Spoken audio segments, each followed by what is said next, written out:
All right. Okay. All right.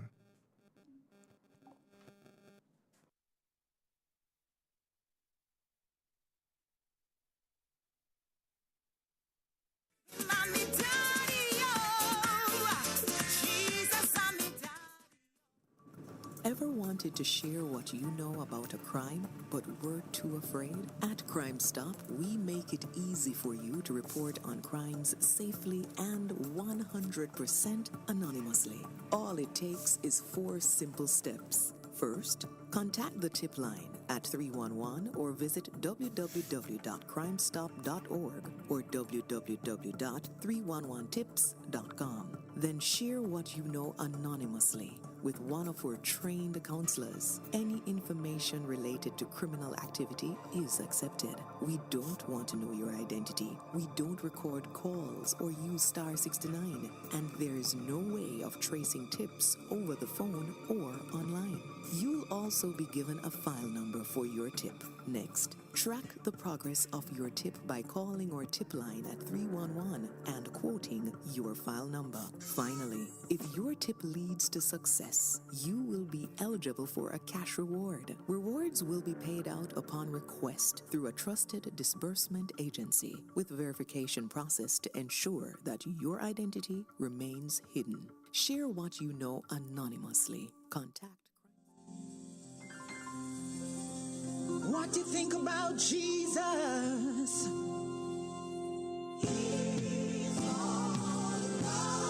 Oh, what do you think about Jesus?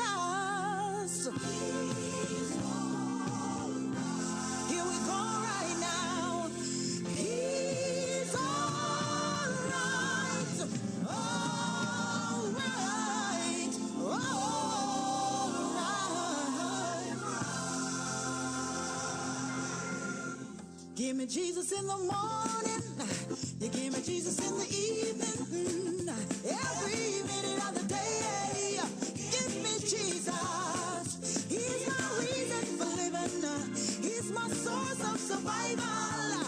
Every minute of the day. Give me Jesus. Now give me Jesus in the morning. Jesus in the evening.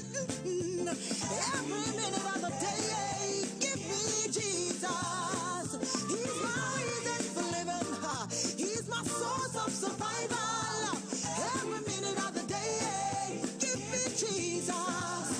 When all my friends forsake me, looks like hope is lost, I call the name of Jesus. In all my future lies.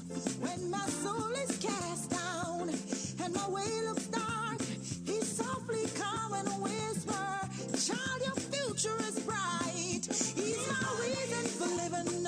He's my source of survival. Every minute of the day. Give me Jesus. Now give me Jesus in the morning. Jesus in the evening. Every minute of the day. Give me Jesus. He's my reason for living. He's my source of survival. Every minute of the day. Give me Jesus. When all my friends forsake me, looks like hope is lost, I call the name of Jesus. In all my future lies. When my soul is cast down and my way looks dark, he softly come and whisper, child, your future is bright. He's my reason for living. He's my source of survival. Every minute of the day. Give me Jesus. Give me Jesus in the morning. Jesus in the evening. Oh, oh. Every minute of the day. Got to watch Jesus. He's my reason for living. He's my source of survival. Every minute of the day. Give me Jesus. Come now, when my friends are gone, you give me Jesus. I got no food on my table, give me Jesus. I got no shoes on my feet, you give me Jesus. No roof over my head, you give me Jesus. No clothes on my back, you give me Jesus. My parents are gone, give me Jesus. Friends forsake me, you give me Jesus. I got no money in my pocket, give me Jesus. Recession in the air, you give me Jesus. World is living in fear, give me Jesus. He's my reason for living. He's my source of survival. Every minute of the day.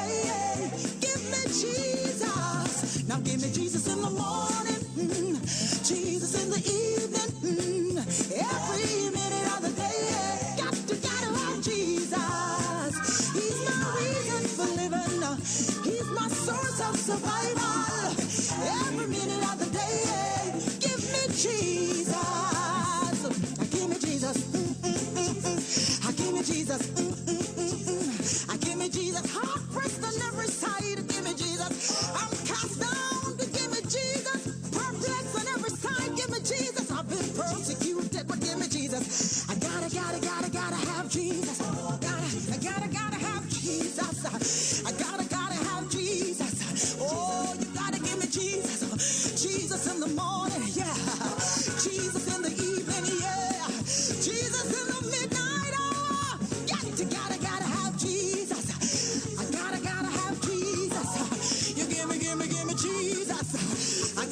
Give me Jesus. There's power in the name of Jesus.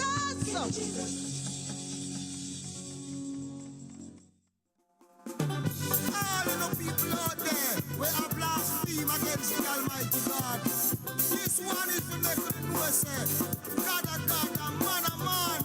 So be careful what you say about the Almighty One. Sure. Me say, leave God business alone. You feel leave God business alone. If you spit in the sky, it will fall in your eye. Leave God business alone. God is a mighty God. He's an awesome God. God is a jealous God. He's a powerful God. I him put in power in Moses' wrong. So leave God business alone. You can leave God business alone. Me say leave God business alone. If you spit in the sky, it will fall in your eye.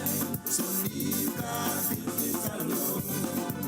My God is so high, you can't get over him. So low, you can't get under him. So wide, you just can't get around him. So leave God business alone. You can leave God business alone. Me say leave God business alone. If you spit in the sky, it will fall in your eye. So leave God business alone. Sure, man a God, like the bad, but man a man, and God a God. Whether you happy or you sad, man to stop, one like the bad, man a man, God a God, man a man, God a God. Whether you happy or you sad, man to stop, one like the bad. Leave God business alone. You feel leave God business alone. If you spit in the sky, it will fall in your eye. So leave God business alone. God is a mighty God. He's an awesome God. God is a jealous God. He's a powerful God. I him put in power in Moses' wrong. So leave God business alone. Why you not leave God business alone? You feel leave God business alone. If you sit in the sky, it will fall in your eye. So leave God business alone.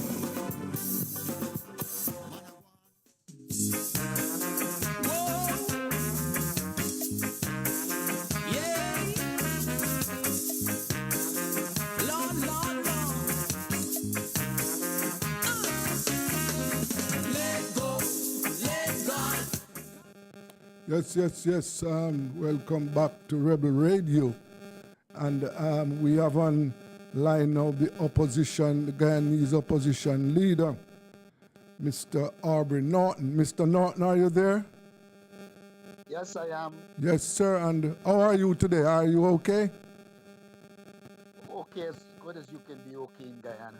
Okay. Yeah, well, as you know, we at Rebel Radio have been keeping an eye, keeping a watch on what is happening in Guyana. And the last year we got some very adverse reports about what is happening down there. What is the current situation down there, sir? Well, most of you will know that at the break of the year, the Guyanese who are on some African Guyanese who are on some ancestral lands. First, the government claimed that the road was passing through the land. Turned out that the roads weren't passing through, and there was a standoff between the government and the people who are the owners of those ancestral lands. And what happened on the 5th of January is that the government moved in with Hymax and broke down the houses even while people were in the houses. Yes.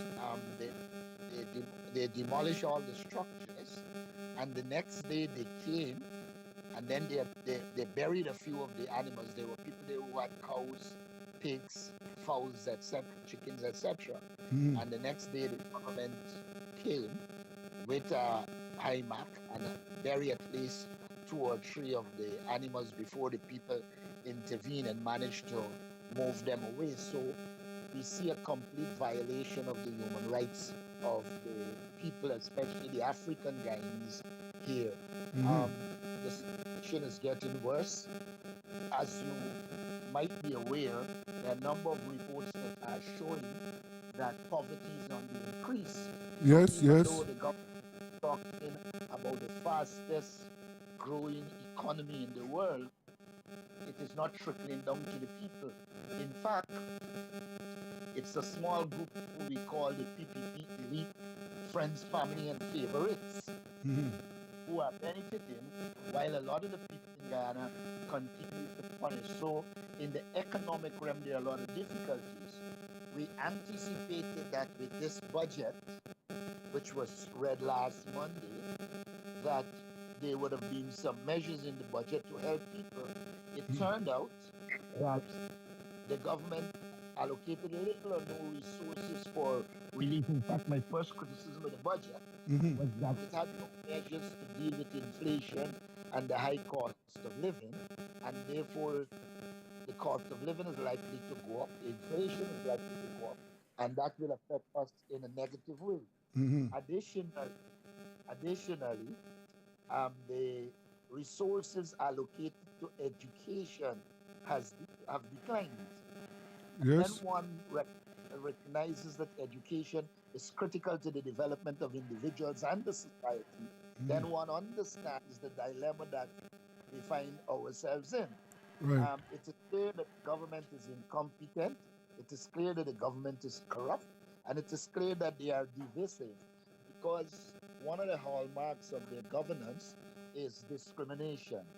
And if we return to the Mocha issue, when you look at the road that is being built, all along the road, their supporters of Indo-Guyanese are allowed to be as close as 20 feet and 10 feet to the road. But when they arrive at Mocha, they declared where is the African Guyanese population. They want 250 feet. And we saw that as discriminatory. Yes. We see even the resources allocation in the budget is discriminatory by nature. We're now looking at the documentation, and you're seeing clearly that the regions in which the PPP dominate, a lot of the capital projects are allocated to there, and places like Linden, Georgetown, where the opposition which are opposition strongholds, Yes. you're seeing a reduction in the resources that are allocated. And anyone who follows politics will know um, resource allocation is critical, and there's marked discrimination in the allocation of resources.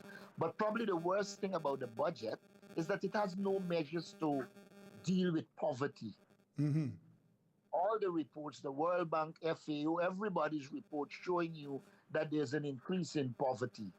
And there are no measures to deal with poverty, which suggests that the government is not taking this issue of poverty seriously, and that they continue to allocate resources to their rich friends. And that is a major concern.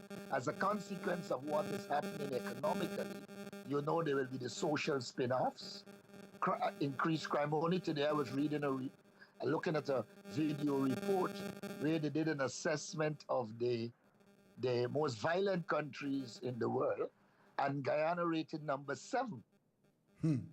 So, so there's an intensification of crimes, Good. and therefore I would say the situation is not at all one that instills hope. Yes. Mr. That Norton, is the Mr. yeah. Norton, just tell our listeners then, what is the basis for the bulldozing of those houses? What the government, what is the on what grounds? First of all, the government was contending that the houses were in the path of the road. Okay. As the road progressed, it became obvious that they were not in the path of the road. They then suggested to the people that they want them moved and they were going to do some negotiations. They negotiated once, I think, with a small group, and many of the people in the group, those who had livestock, who had businesses, etc., refused to accept what they were offering, because what they were offering couldn't rebuild their properties, much less compensate them for moving, dealing with all the adverse effects of having to move. And so the government continued to ask that they move. The people said, first of all, it was ancestral lands, because these are lands that were bought by ex-slaves. And so they refused to move. They were prepared to negotiate if there's going to be proper compensation. There wasn't any.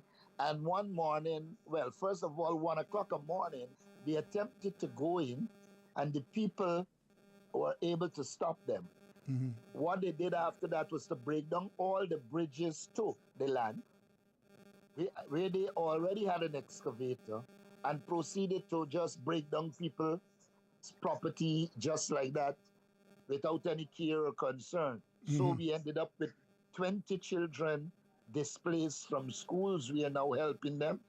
And I think 40 adults, no, it's 20 adults and 40 children Yes. who have been displaced and now have to live with families, etc., while the government tries to put a PR spin on it, as if the people were in the way of the road and that they had offered adequate compensation, which is totally untrue. Yes. So clearly the general view here is that the government wants to give the lands to the PPP, elites, friends and family. The PPP is the governing party. And so in an attempt to get the African Guyanese off the lands, they have bulldozed them. Now we are watching to see, among other things, what they will do after, because clearly it is the people's land that they are suggesting is state land, and there will be consequences as we go along. Okay. Now I want to understand something. Is there an issue of landlessness in Guyana for Afro-Guyanese? Yes, it's not only landlessness, and even in cases where African Guyanese bought lands, the government is seeking to take away those lands. One person said to me next, they expect they're going to go behind Mocha to a place named Barnwell. There seems to be a mad rush by PPP people for lands, and in the process, they are dispossessing. You know, it is important to note this. When the government is dealing with lands, there is a place here called Pigeon Island, in which the Indo-Guyanese community lives, and they squat there. When the government went to Pigeon Island, they offered and regularized Pigeon Island because people were squatting. What you see is a trend. If the Indo-Guyanese community is on lands, the PPP regularize them. The minute it's Afro-Guyanese, they bulldoze them. So there is an emerging serious land dispute emerging here in Guyana. Yes. That is serious. That is serious. Now, what is I know that there are other political issues over there where the opposition, for example, last year I saw the opposition took the various government agencies to court. Could you update us on those matters? Well, there are many matters. First of all, one of our key matters here is that Ghana has a population of 750,000 and we have a voters list of 680,000 people, Yes. which means that children have got to be on the voters list because the over 18 population, the under 18 population is 250,000. Yes. It means the adult population should not exceed 500,000. Yes. So that is one of the matters we have, calling for a clean voters list. We are also battling to get biometrics at the place of poll to stop the government from impersonating and having persons vote more than once. That is one of the battles that are on. Then we have taken the government to court because there is a requirement in the Constitution for there to be meaningful consultation. We sought to define meaningful consultation over the years, but the government has come, and this is one that is challenged after I met with the president, in which they just want to give you some documents and say these are the persons we are putting on the Public Service Commission, on the Teacher Service Commission. We objected and we took the matter to court for the court to determine what the situation is. Even though we carry these matters to court, people who have been following will know that since the 2020 election, and even when the PP was in government before, there's some amount of politicization of the court. So that is one issue before the court. We have challenged the Natural Resource Fund in court. That case is ongoing, where we took legal action against the government on this question of the Natural Resource Fund. We had the case where the members of parliament had removed the mace to stop the passing of the Natural Resource Fund. After that, the government suspended our members of parliament. Without a hearing, we went to court, pointing out that it's a violation of natural justice. Unfortunately, the judge ruled that they don't have any jurisdiction over parliament, and therefore she cannot rule on the matter. When most of us thought that it's a constitutional matter, in the law, people have the right to a hearing, and if in the parliament you will refuse the hearing, you can't just tell us parliament is sovereign and you have dealt with matters of parliament before. So there are a number of legal issues that are in the courts. In fact, there are many more in the courts, and there are many more likely to go. The last one we had is this one, where they were calling local government elections. Under the law, an element of local government elections is constituency, where Ghana is divided up into these neighborhood democratic councils and town councils, and therefore in producing the list, you are supposed to produce a constituency list. What the government did is produce a list for general elections with no constituency, which is a violation of law. We took the matter to court. The court has not yet heard it, but the government has pulled back on this matter and actually postponed the local government election. So we have that matter as well in the courts. You seem to have some issues with the independence of the judiciary also. Is that so?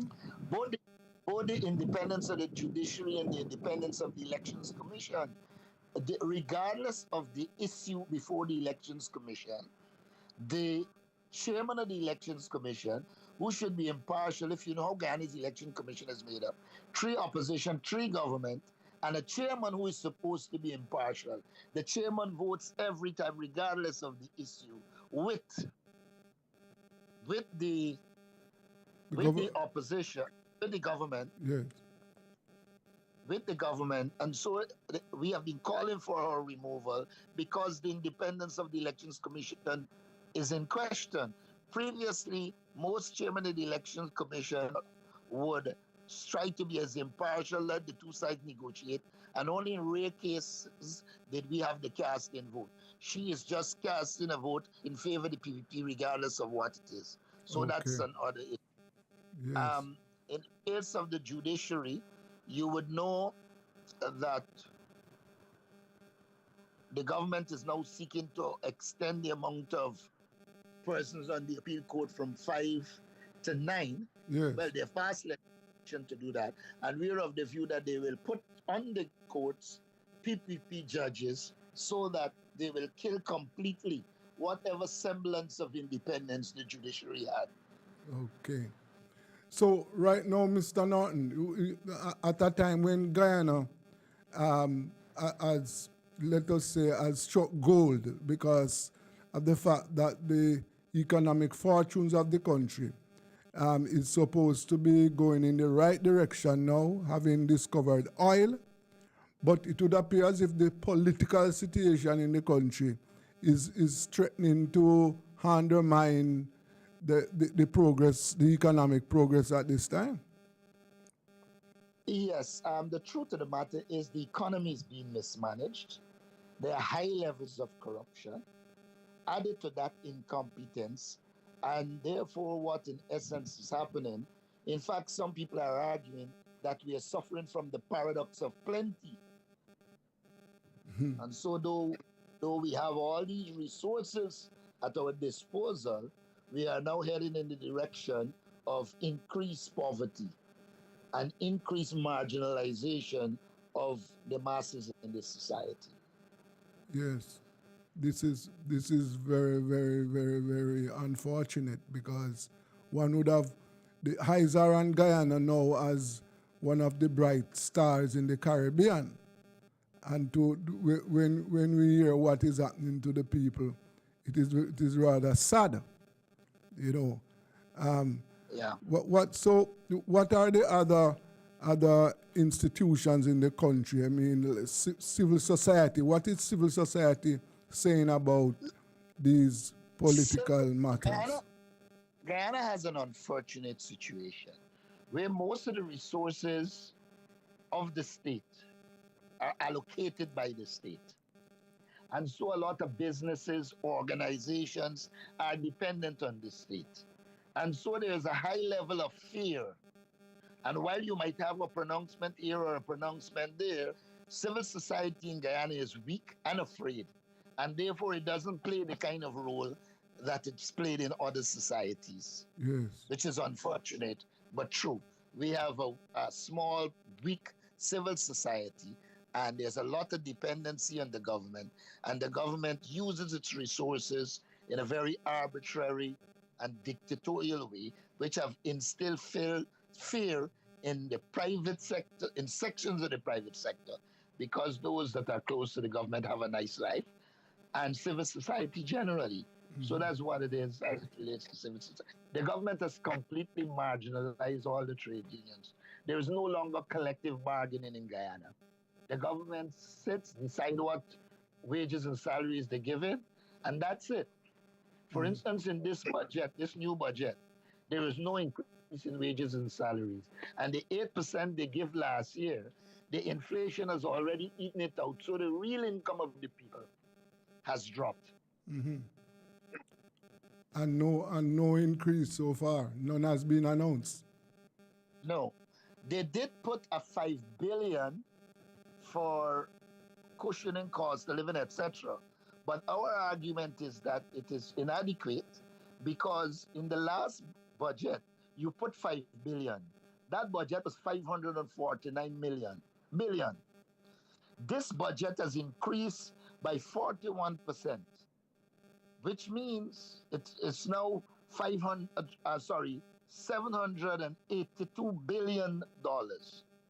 Now that 5%, that $5 billion is less than 1% of the budget. And people are reacting to the fact that you have a bigger budget by 41%. You have $2 billion in the Natural Resource Fund, but you can only offer the people of Guyana $5 billion for cost of living, relief, etc. And that also is a cause for concern here. Yes, yes, yes. Well, Mr. Norton, tell me something. In US dollars, how much it would take to feed a family of 4, say, on a monthly basis? On a monthly basis, we estimate that 250,000 Guyana dollars Yes, is, is roughly somewhere between 250,000 is the minimum livable income. yes, Now, 200,000 Guyana dollars is 1,000 US. yes. Okay, We reason that that would be reasonable. But the minimum wage here is just about 80 something thousand Ghana dollars. wow. Yes. So And that is in the public sector. In the private sector, 62,000. then Which only increased. public sector is paying more higher wages than private sector? Correct. In Guyana, yes. The minimum wage in the private sector is 62,000 Ghana dollars. Wow. Way below that of the public sector. Yes. So But a lot of businesses are comfortable with that because they pay out less. And there was a struggle because up to last year it was 42,000. It only increased during the last year from 42 to 62. Or from 45 to 60. what are some of the opposition's plan to stabilize this situation? Well, we have long argued that, first of all, the critical problems have got to be identified. Outside of the political, you need a political solution. But outside of the political, there's some critical problems for you to solve. One, the problem of high cost of living. Yes. Now, they continue to say the high cost of living is linked to inflation internationally. But we have seen countries dealing with that international inflation. In Guyana, we believe that we need to do more in terms of agriculture, facilitating increased agriculture, putting measures in place to facilitate manufacturing. Because what the government does is that you hear about an increase in the cost of living, and then they will come and say they remove this tax from this and that. And then they're going to take from that 5 billion and put some money through arbitrary grants that they give to people.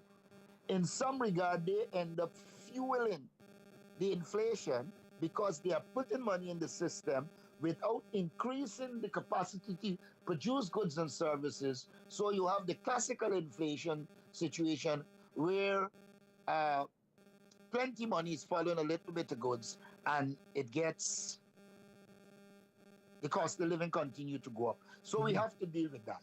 Yes. The second critical thing is there's need for a survey on poverty in Guyana. Yes. And to identify the communities that are poverty stricken and come up with measures to deal directly with the poverty. For instance, the government likes to boast that they give out 20,000 house lots. But many of the house lots are going to be empty because people don't have the economic wherewithal to build. Now, if you come up with programs to help people to build houses so that you cushion the effect and you develop programs for them to pay for it over the long term, you'll be in a better position. But what the government does is put the house out there and people are left on their own battling to get housing. So there has to be a strategy to deal with poverty. We have also advocated for what we call a minimum livable income, where we believe that you have to, having done the survey, work out exactly what people need to be able to live comfortably and sort to move the wages and salaries to that minimum livable income. The government has been non-responsive to that. Now, on the wider question of manufacturing, etc., what the government really needs is a proper energy program to be able to bring down the cost of electricity. Because with manufacturing, our electricity cost is too high. But the government is not producing programs that will allow us to deal with the energy problem. They identify in Amalia Falls for even before 2015 when they lost government.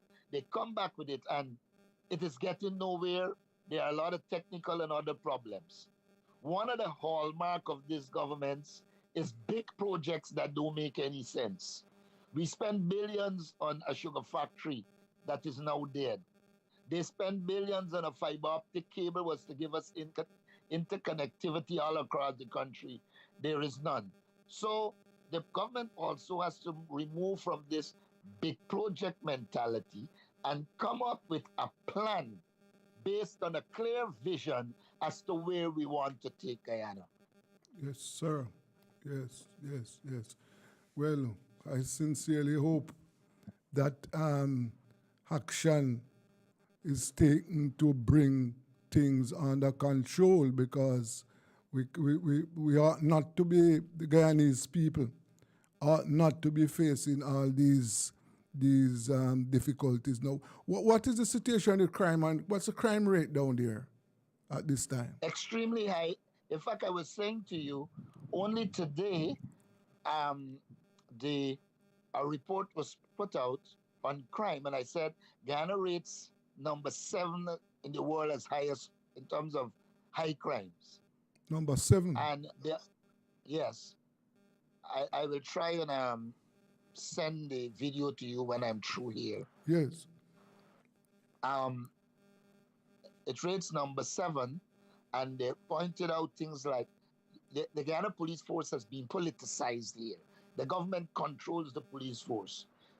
People who are close to the government commit crimes, and nothing happens. And people who are not linked, the police will turn up to deal with those issues. So there has been the politicization of the police force. We have seen a return to drugs and drug trafficking and backtrack and the emergence of some gangs. All of these are contributing to the increase in crime in the country. And therefore, there was little wonder when I saw the report that Guyana was number 7 in terms of the highest crime in the world. Oh, whoa, that is very, very bad. Well, Mr. Norton, I want to thank you very much for your time, and I want you to know that this platform is wide open for you. So I am sure that I am going to call you again. I'm sure. Okay. Because we Thanks. because we in Jamaica we want to know what is happening to our neighbor. Guyana is a CARICOM country, and we want to know what is happening. So we want to thank. Okay. Yes. We'll be in contact, and thanks for having me and allowing me the opportunity to let the people in Jamaica, including the Guyanese, they know what is happening. Yes, sir. Thank you very much. That is the Thanks a lot. Guyanese opposition leader, Mr. Aubrey Norton. And the information coming out of Guyana certainly is not good at all. You know, we have to do, the people down there, we have to do some, and we have to get, I think that we should move to get CARICOM involved to ensure that there is peace in Guyana. Let us try and do what is possible to have peace and harmony among our Guyanese brothers and sisters. This is Rebel Radio, and we are going for a break. We'll be back shortly. darkness, nor for the destruction of wasted at noonday. 1,000 shall fall at my side, and 10,000 at my right hand, but it shall not come near me. Only with my eyes shall I behold and see the reward of the wicked, because I have made the Lord, which is my refuge, even the Most High, my habitation. There shall no evil befall me. Island clean, so clean. From the peaks to the beach, so clean. No dirty up Jamaica, please don't do it. Keep we island clean, so clean. From the peaks to the beach, so clean. No dirty up Jamaica, please don't do it. No dash no paper, no dash no plastic. Dispose your garbage responsibly. No know how to recycle, learn it quick. And if you drop it, better pick up every piece of it. Plastics last forever, don't forget the bits. Cause when them touch the street, them end up in the sea. Collect pan the reef where they fish them feed. And when you want seafood, I eat your Keep eat. we island clean, so clean. From the peaks to the beach, so clean. No dirty up Jamaica, please don't do it. No dirty up Jamaica, no dirty up Jamaica, no dirty up Jamaica, no dirty up Jamaica. Hey, me say the best bless. I when God a bless. The best bless. Hey, I am happy every day as I travel through this land. I've been mighty blessed of God and I'm holding to His hand. The journey's almost over. The battle is nearly won, and I have a feeling in my heart the best is yet to come. Now I'm standing here on Jordan Bank and I'm facing the rolling tides. The storm of life are raging, but I'm happy down inside. I can see the lifeboat coming to take me safely home, and I have a feeling in my heart the best is yet to come. God, I said the best is yet to come when I walk through every day. For the first time I see Jesus, I can hardly wait. He showed me to my mansion, there this is your home, and I have a feeling in my heart the best is yet to come. My sister said the best is yet to come when I walk through every day. For the first time I see Jesus, I can hardly wait. He showed me to my mansion, say this is your home, and I have a feeling in my heart the best is yet to come. He said the best bless, and when God a bless, the best bless, and when God a bless. Well, I'm standing here on Jordan Bank and I'm facing the rolling tides. The storms of life are raging, but now I'm happy down inside. I can see the lifeboat coming to take me safely home, and I have a feeling in my heart the best is yet to come. My sister said the best is yet to come when I walk through every day. For the first time I see Jesus, I can hardly wait. He showed me to my mansion, say this is your home, and I have a feeling in my heart the best is yet to come. My sister said the best is yet to come when I walk through every day. For the first time I see Jesus, I can hardly wait. He showed me to my mansion, say this is your home, and I have a feeling in my heart the best is yet to come. My brother said I have a feeling in my heart the best is yet to come. My sister said me have a feeling in my heart the best is yet to come. My brother said me have a feeling. Mommy, what y'all worry about? Why worry about when you can pray? Daddy, move your hands from your job, man. Move your hands. So take no thought for tomorrow. Listen to them words now. Things already better. Things already better. Things already better. Already better. For the Lord is on my side. Yes. Things already better. Things already better. Things already better. Things already better. Things already better. Things already better. You see the Lord is on our side. Things already better. Things already better. Things already better. What we say? Hey, no matter how the valley look, no matter how the water full of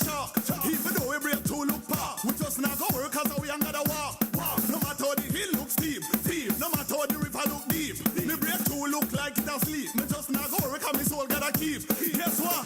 Skin me teeth already. Me don't get it yet, but me see it already. Blessing in a fleet already. God tell me say me are the wheat already. Table prepare with me seat already. Wake up to me blessing, me sleep already. Cup overflow times me eat already. Food not share yet, but it's sweet already. Things already better. Things already better. You see the Lord is on our side. Things already better. Things already better. Things already better. Ya está bien. Ya está bien. El Señor está conmigo. Ya está bien. Ya está bien. Ya está bien. Tell you why. Every day you get up and I worry about. Full of anxiety and I hurry about. Little faith you have no man the devil sorry out. Over trivial things like hurry about. Listen me man stop sing them sorry notes. Gotta have a plan for your life you carry out. Little dark on them just want hurry out. And any other put a big try out. Things already better. Things already better. You see the Lord is on our side. Things already better. Things already better. Things already better. Oti dara I pumi. hear you in the spirit, sister. Oti dara pumi. Toro no wa pelumi. Oti dara pumi. Oti dara pumi. Oti dara Encourage them, pumi. sister, today. He shall supply all your needs. Him a gonna take care of you. Never leave and not forsake you. Him always near of you. Better believe. Trust him with all of thine heart. Let the devil stay clear of you. Move the So devil. you're more than a conqueror. So you conquer the fear of you. Things already better. Things already better. You see the Lord, He is on our side. Things already better. Things already better. Things already better. Nicholas, go sing that piece here. Things already better. Things already better. You see the Lord is on our side. Things already better. Things already better. Things already better. Things already better. Come on, hear me. Things already better. You see Jehovah is on our side. Things already better. Things already better. Things already better. Things already better. Things already better. Things already better. Jesus, He is there on our side. Things already better. Things already better. Things already better.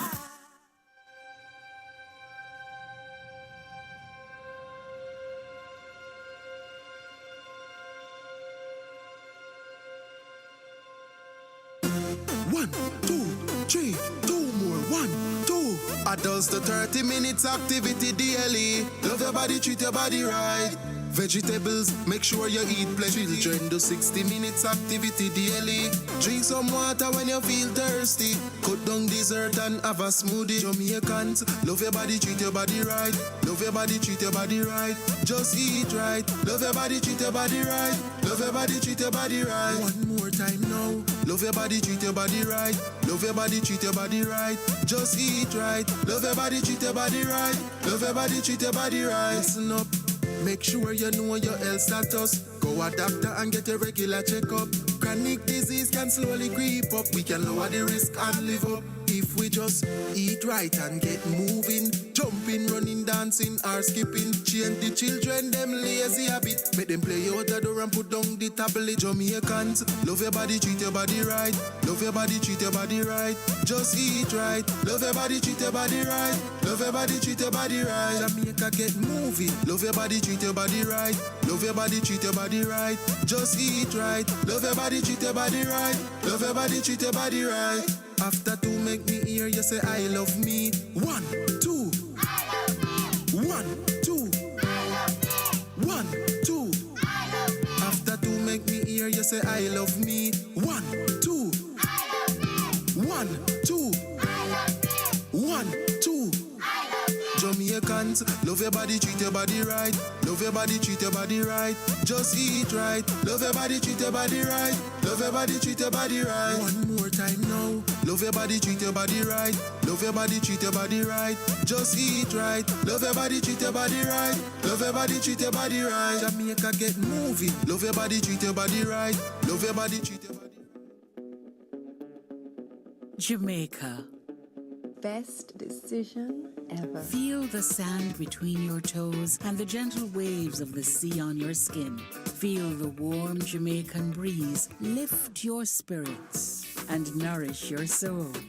Escape to exactly what makes your heart beat. You will love every moment. Jamaica, heartbeat of the world. Let's go.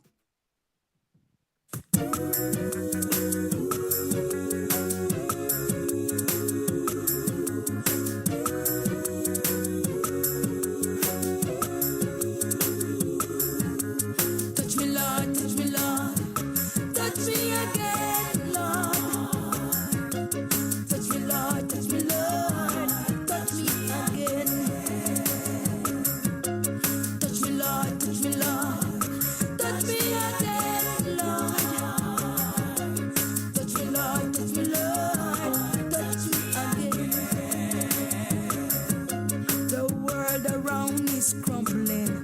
There's violence on every street. Brothers are killing brothers. Corruption in the high places. And if you are wondering what to do, the answer still echoes in this song. Touch me, Lord, touch me, Lord. Touch me again, Lord. Touch me, Lord, touch me, Lord, touch me again. Touch me, Lord, touch me, Lord, touch me again, Lord. Touch me, Lord, touch me, Lord, touch me again.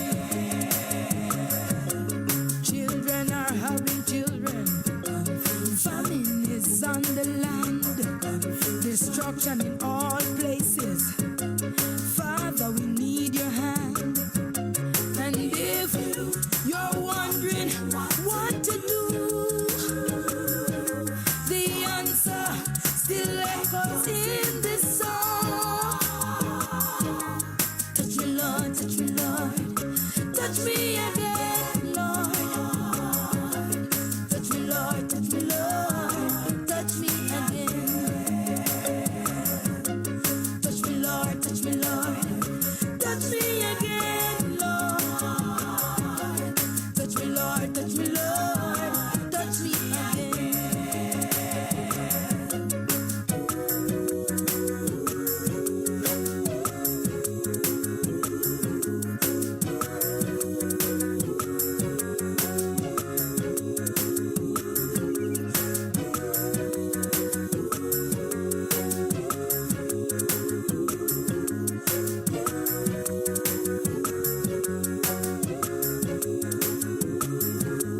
Touch me, Lord, touch me, Lord. Touch me again, Lord. Touch me, Lord, touch me, Lord. Touch me again. Touch me, Lord, touch me, Lord. Touch me again, Lord. Touch me, Lord, touch me, Lord. Touch me again. The world around is crumbling. There is violence on the street. Brothers are killing brothers. Corruption in the high places. And if you're wondering what to do, the answer still echoes in this song. Touch me, Lord, touch me, Lord. Touch me again, Lord.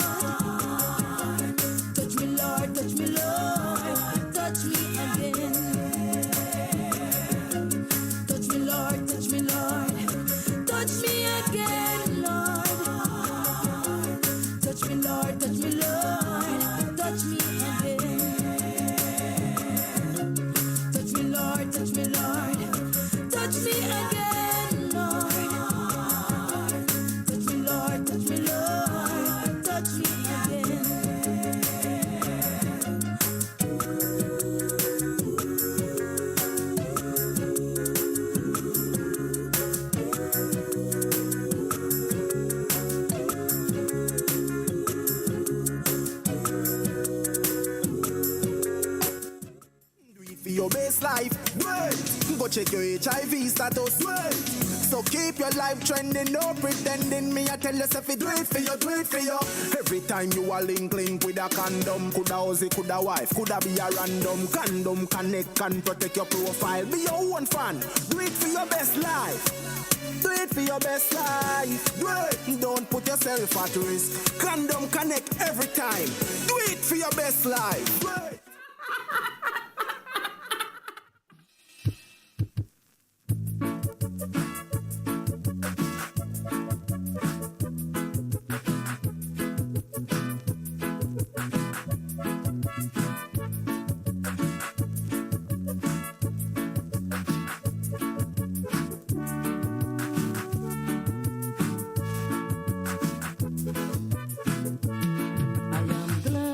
So glad I found my Lord. I am glad, so glad that I found my Lord. He has forgiven me for my sins and washed me in His blood.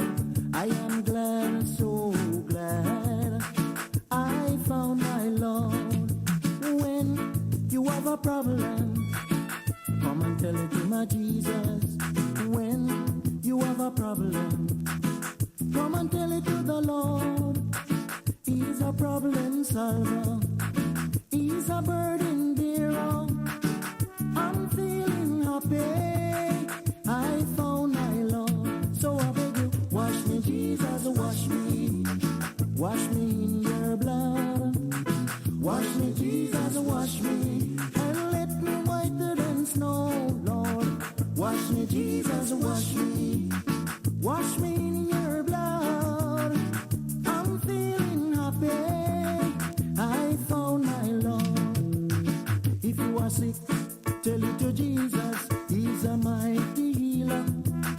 If you are blind, tell it to Jesus. He can make you see, brother man. If you are dumb, tell it to Jesus. He can make you speak. He can cure any sickness, even the terrible cancer. So I beg you, wash me, Jesus, wash me. Wash me in your blood. Wash me, Jesus, wash me. And let me whiter than snow, Lord. Wash me, Jesus, wash me. Wash me in your blood. I'm feeling happy. I found my Lord.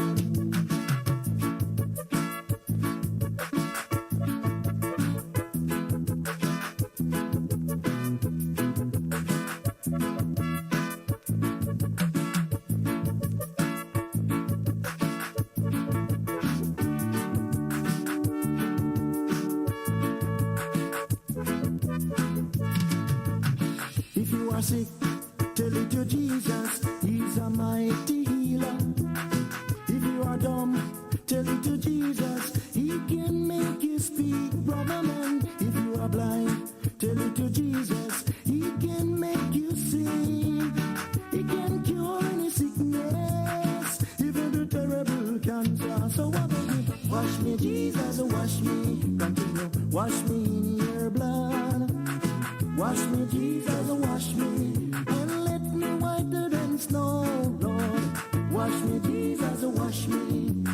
Wash me in your blood. I'm feeling happy. I found my Lord. So I beg you, wash me, Jesus, wash me. Wash me in your blood. Wash me, Jesus, wash me, and let me whiter than snow, Lord. Jesus will never know a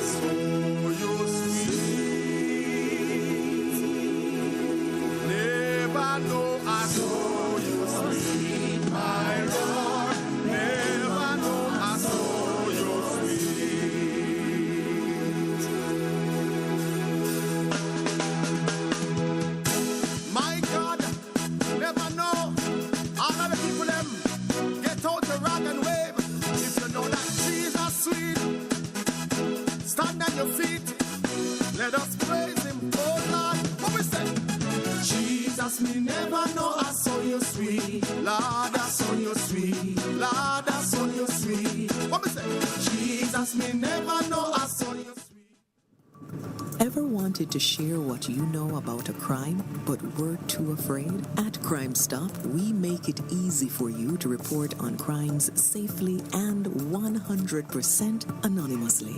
All it takes is 4 simple steps. First, contact the tip line at 311 or visit www.crimestop.org or www.311tips.com. Then share what you know anonymously with one of our trained counselors. Any information related to criminal activity is accepted. We don't want to know your identity. We don't record calls or use star 69. And there is no way of tracing tips over the phone or online.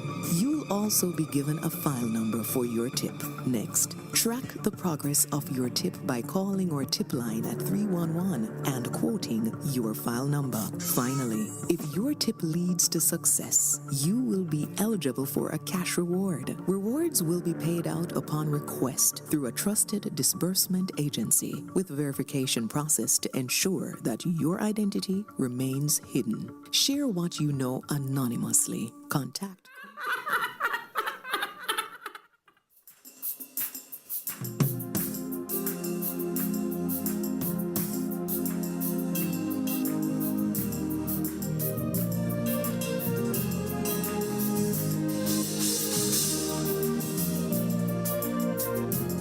Are you ready for me? Go. Yeah. Yeah. Yeah. Say.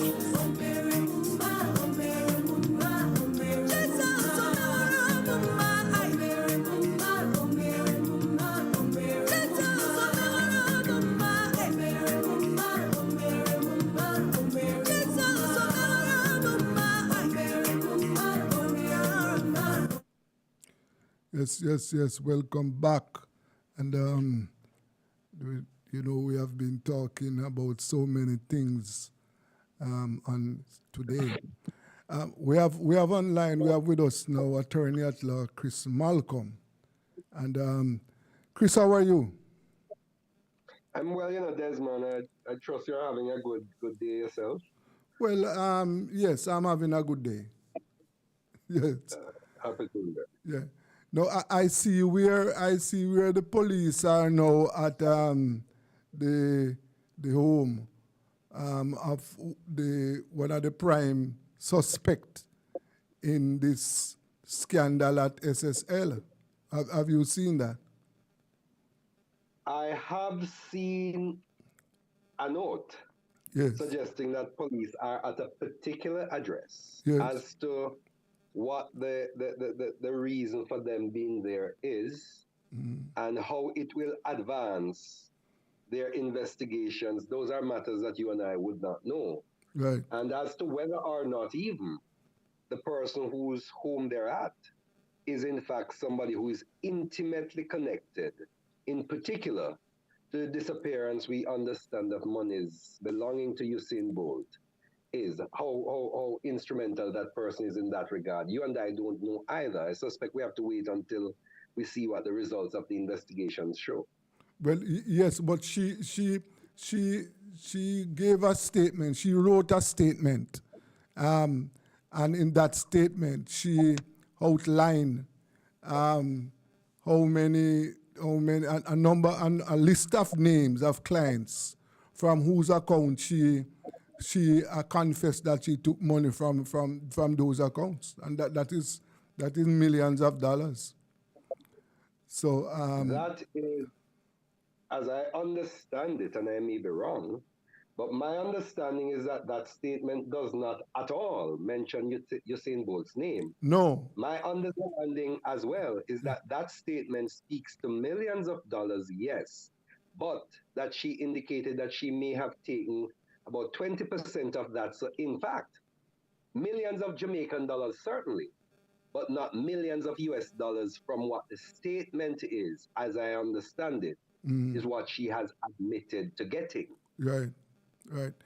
But even I understand clearly it is what she has taken is nowhere near where what Bolt has lost. But it is still a crazy situation for clients, people to put money in financial institution, and then a worker can go into their account without their consent and take out their money. This is Well, madness. and Desmond, you're right, and in fact, there's a meme going around. Jokingly, it would appear, but in the banking and financial circles, you have this thing about KYC, which is know your customer. Yes. There's this little meme going around about KYB, know your bank. Yes. And I would suggest that it, in fact, should read know your KYFI, know your financial institution. And what the meme went on to say is that perhaps it's time that persons start asking all the way from the top to the bottom of the banking institution, the financial institution, for them to provide 2 passport pictures of their employees and all other relevant data that they tend to ask of persons going into the bank. And while it may be something which persons may have done in the context of a joke, I think what the message is to me is that it is important that persons are aware of the institutions that they're doing business with, in the same way that the institutions need to be aware of the customers that they're taking onto themselves. And this Usain Bolt thing, it's a sordid affair. It has left us in a very difficult position at a national level, and also in the international space in terms of how people are looking at us. And what is sad for me is that days before this matter came to the fore, you had the Prime Minister speaking in earnest about trying to get Jamaica established as an international financial center. Yes. Now, that raises immediate concerns for persons looking on when they're reading about this. In fact, I'll tell you this personally. One of the places I first saw the notice of the Usain Bolt tragedy, if I were to call it that, was on Al Jazeera News. I tend to watch Al Jazeera News most of the time. And I saw it there highlighted as a main item on Al Jazeera News well before it came on the other news feeds as I saw it. Yes. And that for me sent a very strong signal as to where we are. Now, getting back to your primary question as to what it then means for persons, what it means as well is that we now need to use this as we're trying to get to the bottom of it, and I mean the investigative authorities and so on, and trying to see how best you can get the monies back for the persons who have lost those monies. I think it is also time for us to understand that we have to ourselves start doing serious investigation ourselves before we invest. Yes. And before we go in particular ventures and so on. And unfortunately, we tend to have a culture among a lot of us where we are very trusting very often, and we do not very often go out and do this sort of digging. And sometimes, even those of us who are able to, do not spend enough time trying to educate ourselves and to raise our knowledge bar, particularly in areas that we know little about. There's this idea that we need to simply repose confidence in others, or simply take things as they come, or simply pretend that we know. And I think it is important that we now get to that point of doing something else, which I'm sure you're speaking about, because there is a position that says that there are 2 critical skill sets that children at every stage should understand. As a lawyer, I tend to say children should at every stage try to understand the legal environment and how it works. And also, the other thing I tend to say persons need to understand, all of us, is to understand finance and how it works. And I think these are skill sets that should be taught at every level and should at every stage as we grow and develop. Because we get to know a little more. It helps us to become better citizens. It helps us, I dare say, certainly with legal literacy, if we take it there, it helps us to reduce incidences of maladjustment in our society. It helps to reduce incidents of crime and all the other things. And there's statistical information from across the globe that speaks to that. And I think we have to now start looking seriously of how it is that we redevelop. I'm very happy, for example, to hear about the reintroduction of civics in our schools in a very significant way. The question I would ask... I am also happy for that. But the question I would ask, though, is what is the design of that program? How well equipped are the persons who are going to be teaching in that program? What is the curriculum like? And all these other questions, because I think It is one thing to say you're reintroducing something. It is another thing to ensure that it is robust and adequately designed for persons to learn from it what we need to learn, and that you have teachers and so on who are able to teach it. So the question I might ask is, introduce it. But how well prepared are our teachers to teach the curriculum? What is the curriculum and what are the critical components of it? Is it simple to tell us about, national history or something? Or is it to focus really on citizenship and governance? And if you do, what is the legal component of that? You cannot speak about citizenship and governance, for example, without understanding the legal environment in which we function as citizens. So those are critical things I think we need to address and deal with. And I don't know enough, frankly, except to know that I hear that there has been reintroduction as to what it is and the level of preparation that we now have to be able to manage that course in the way we should. I think it's something that deserves some investigation. I must put some of my effort in that area to find out exactly what is it that is going to be taught now. Because when it was removed, I was shocked that it was no longer taught in school, and then when it came back, I received the news gladly. But as you said a while ago, I think it requires some understanding of what is being taught.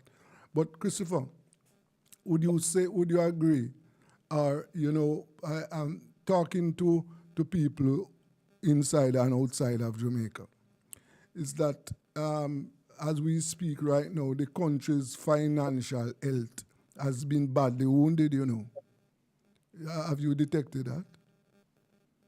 Well, let me put it another way. The financial health in and of itself may not have been badly wounded. I don't know enough. What I do know is that the level of confidence that persons are prepared to repose in our financial system has been badly wounded. Okay. All right.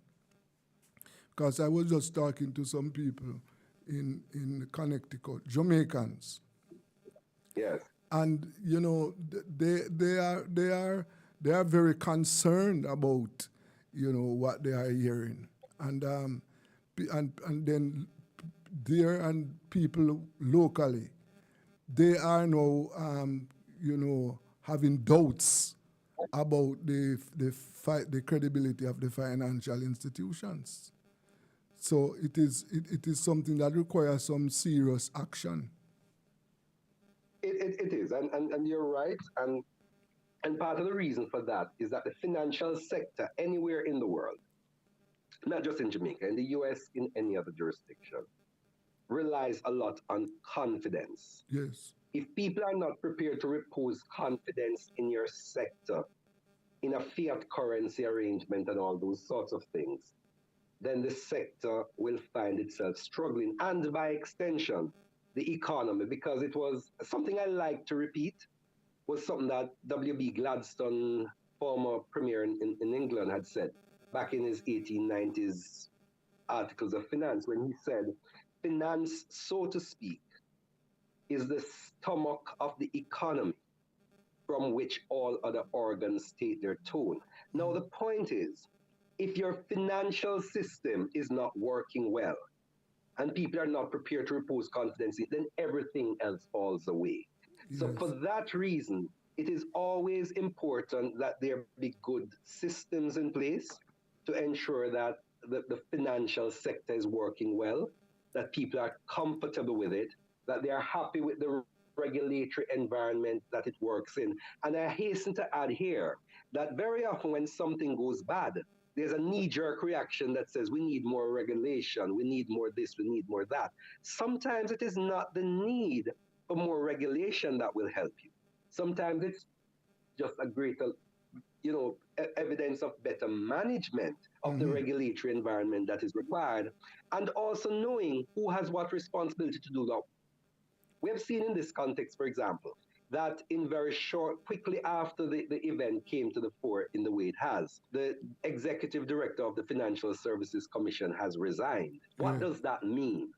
Does that mean that he has said, well, the buck stops with me and I must take full responsibility for it? Or does it mean, on deeper analysis, that you may say the buck did not really stop with him and it may have ended elsewhere? And that there probably is more to be looked at. I don't know. But clearly, the persons who are in a much better position than I am, by way of doing investigations and so on, will no doubt be looking at those issues. Because ultimately, the intention must be to bring back to the sector, or to bring to the sector, a level of confidence that people are prepared to repose theirs in it. Because if that does not happen, you could see a number of other ripple effects that could have significant negative implications for the economy. And I'm sure the government is well aware of that. And I'm sure that they must be devising and taking steps to put measures in place that will allow for that reposing of confidence in the sector. Yes, that is needed, Christopher, because remember, as we speak right now, there are financial issues at Knox Community College, and this involves millions. We have an employee of NCB branch in Ochi now facing trial. And before that, last year we know that there were some other incidents at banks where money was stolen or misappropriated. So as we speak right now, the confidence level is very low, and something must be done by the authorities in order to restore that. Yes, and you know, Desmond, and you're correct, you know, that those are issues which clearly give us a cause for pause to simply say what exactly is happening. And, you know, and nobody wants to draw any particular card or paint any picture on, you know, who the persons are, what their gender may be, or any of those issues. Those are questions which it's easy to run down and start pointing fingers in all sorts of directions. But what I think is important is to bear that in the overall context of the economy and to determine whether or not there are any issues, underlying issues in our economy or anywhere else, that would be causing these matters to be emerging at this time. Yes. Or whether it is that, you know, it's not a question that things are new per se, but that, you know, there's a better level of investigation and unearthing of things. I don't know. I'm not in the investigation field myself, but I would say that for whatever the reason, we do know that there's a problem. And for whatever the reason, we do know that it is important that that problem be fixed, cauterized. Whatever we need to do with it, we need to do it, and to do it immediately, because we do not want the negative ripple effects to hit us. Yes, of course. I want to thank you. Christopher, I want to thank you very much for your input. And, you know, the Rebel Radio platform is open. So whenever time we have views that we want to express and exchange, we are wide open. Thank you very much, Mr. Malcolm. Okay, thanks for having had me, Desmond. I trust you'll have a wonderful rest of the program. Good talk, my friend. Okay, sir. Thank you. Yes. And, you know, we are talking about what is happening in the financial sector, and it is really, really cause for concern. Really, really cause for concern. We don't know what happened to those millions at SSL. Let us take a break. You know, no belongs to no one else but you. What's not enough to express the way that I feel for all you have done, oh Papa. All for my sake, oh. You came and you died, oh. You rose again, oh. All for my sake, you came and you died, you rose again. Papa, collect the glory and the honor.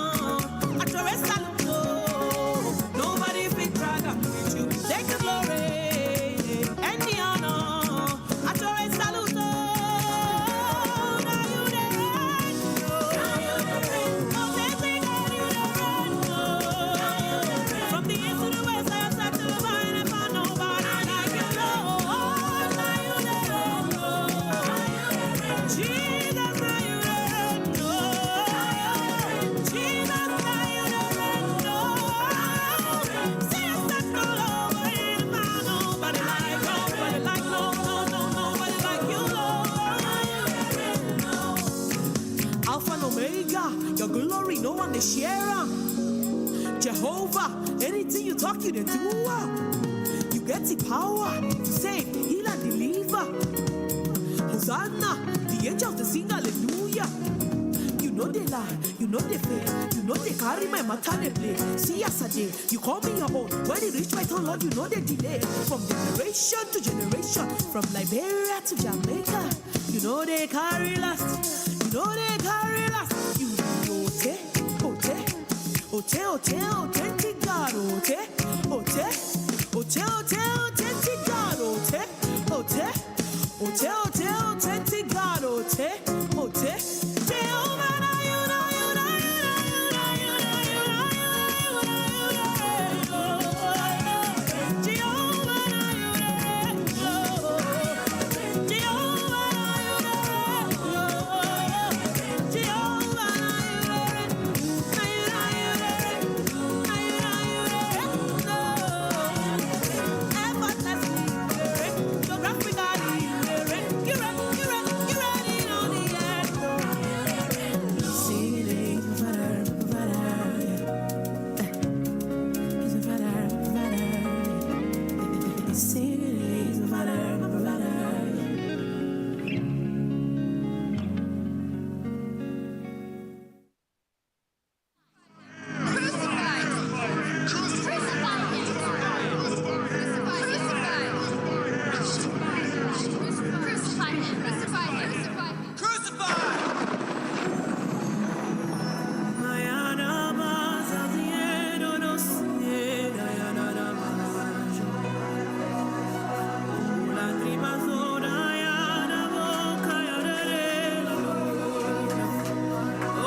Patience here with a message to you from myself and the Ministry of Health and Wellness. Shen Yang, everyone see wear a mask with the numbers drop. I don't want COVID lay you down flat.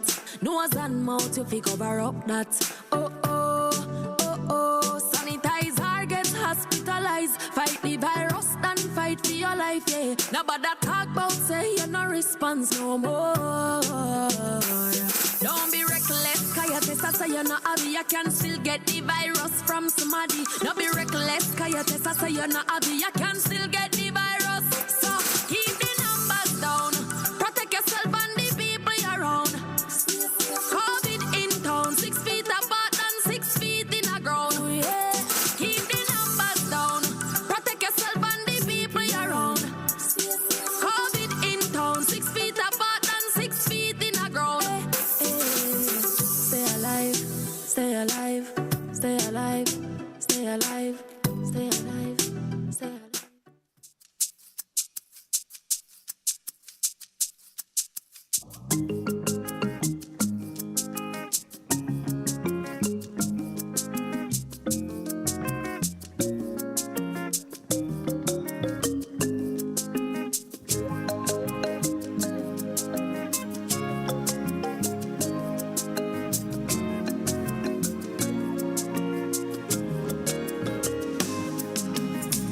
Hallelujah, amen. Hallelujah, amen.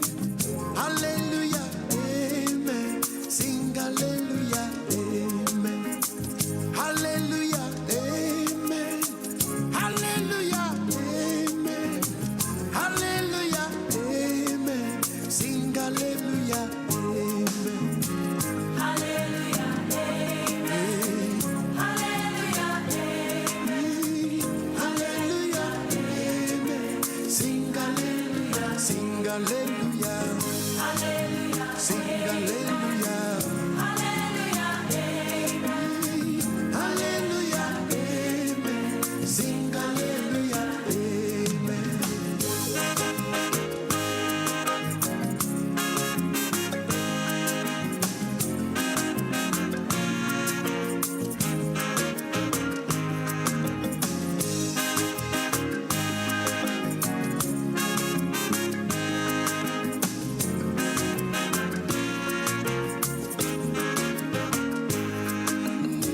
Hallelujah, amen. Hallelujah, amen. Hallelujah, amen. Sing hallelujah, sing hallelujah. Hallelujah, sing hallelujah. Hallelujah, sing hallelujah. Hallelujah, amen. Sing hallelujah, sing hallelujah. Hallelujah, sing hallelujah.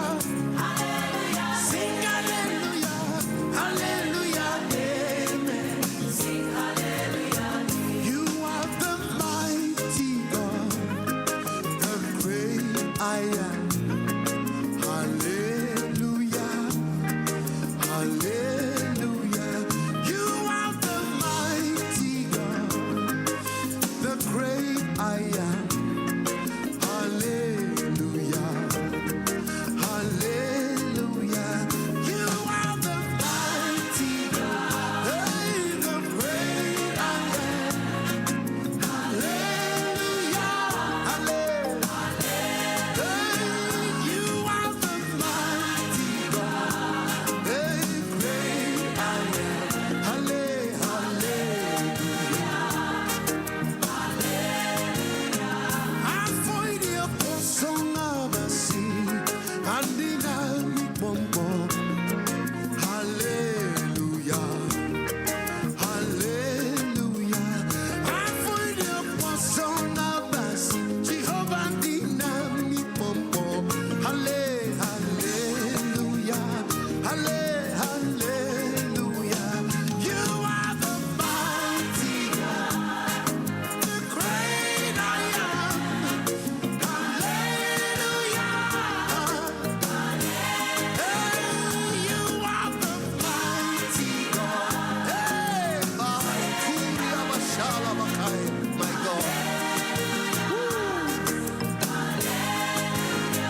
the station with the artist station with the artist music. Hallelujah, sing hallelujah. Sing hallelujah. Dance hallelujah. Hallelujah, amen. Sing hallelujah. Your name is a strong tower. Jesus, to you belong all power. Jesus, whenever I call your name, you make a way. Your name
so clean. From the peaks to the beach, so clean.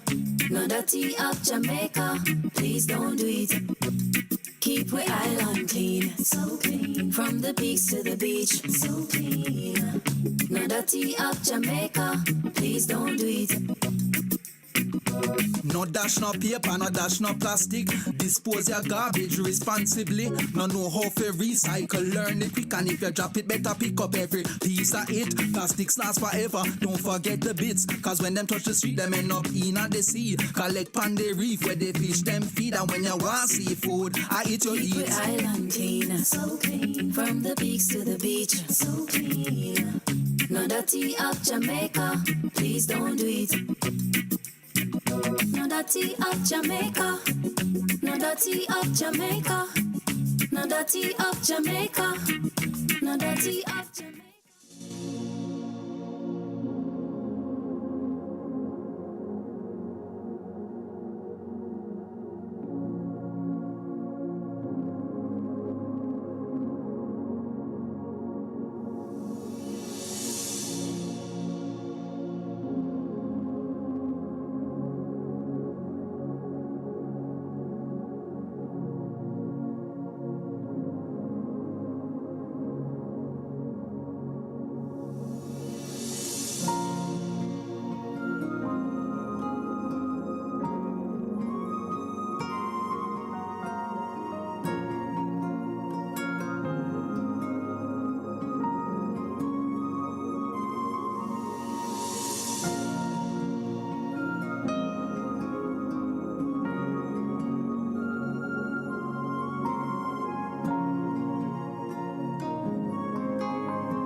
Jesus, the blessed Savior, He came to heal our land.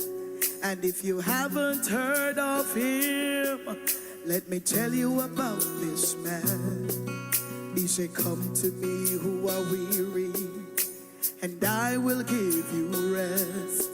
And if you take your sins to Him, He won't let them last. And if you draw nigh to Him, He will draw nigh to you. And if you confess your sins, oh, He will forgive you too. Let it burn, burn, burn. Consuming fire. He's a consuming fire.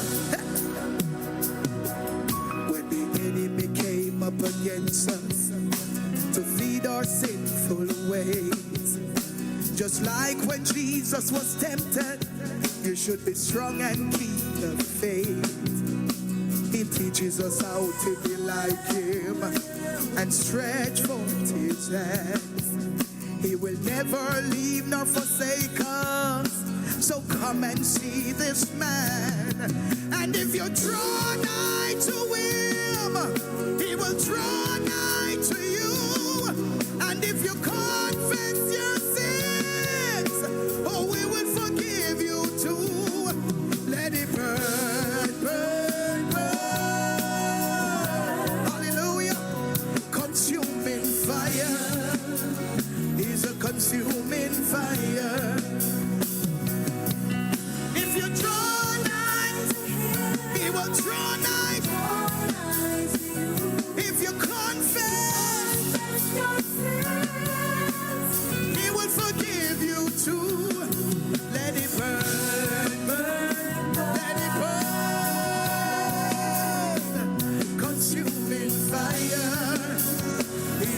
consuming fire.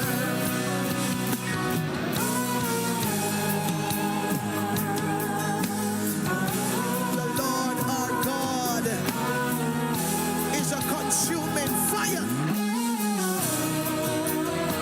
Say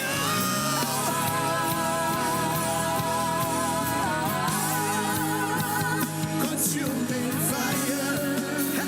He's a consuming fire. If you draw nigh to him, he will draw nigh to you. And if you confess your sins, oh, we will forgive you too. Let it burn, burn, burn. Consuming fire. He's a consuming fire. If you draw nigh to him, he will draw nigh to you. And if you confess your sins, he will forgive you too. Let it burn, burn, burn. Consuming fire. He's a consuming fire.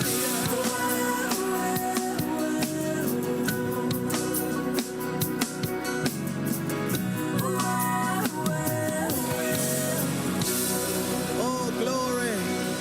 Hallelujah. Our God is a consuming fire.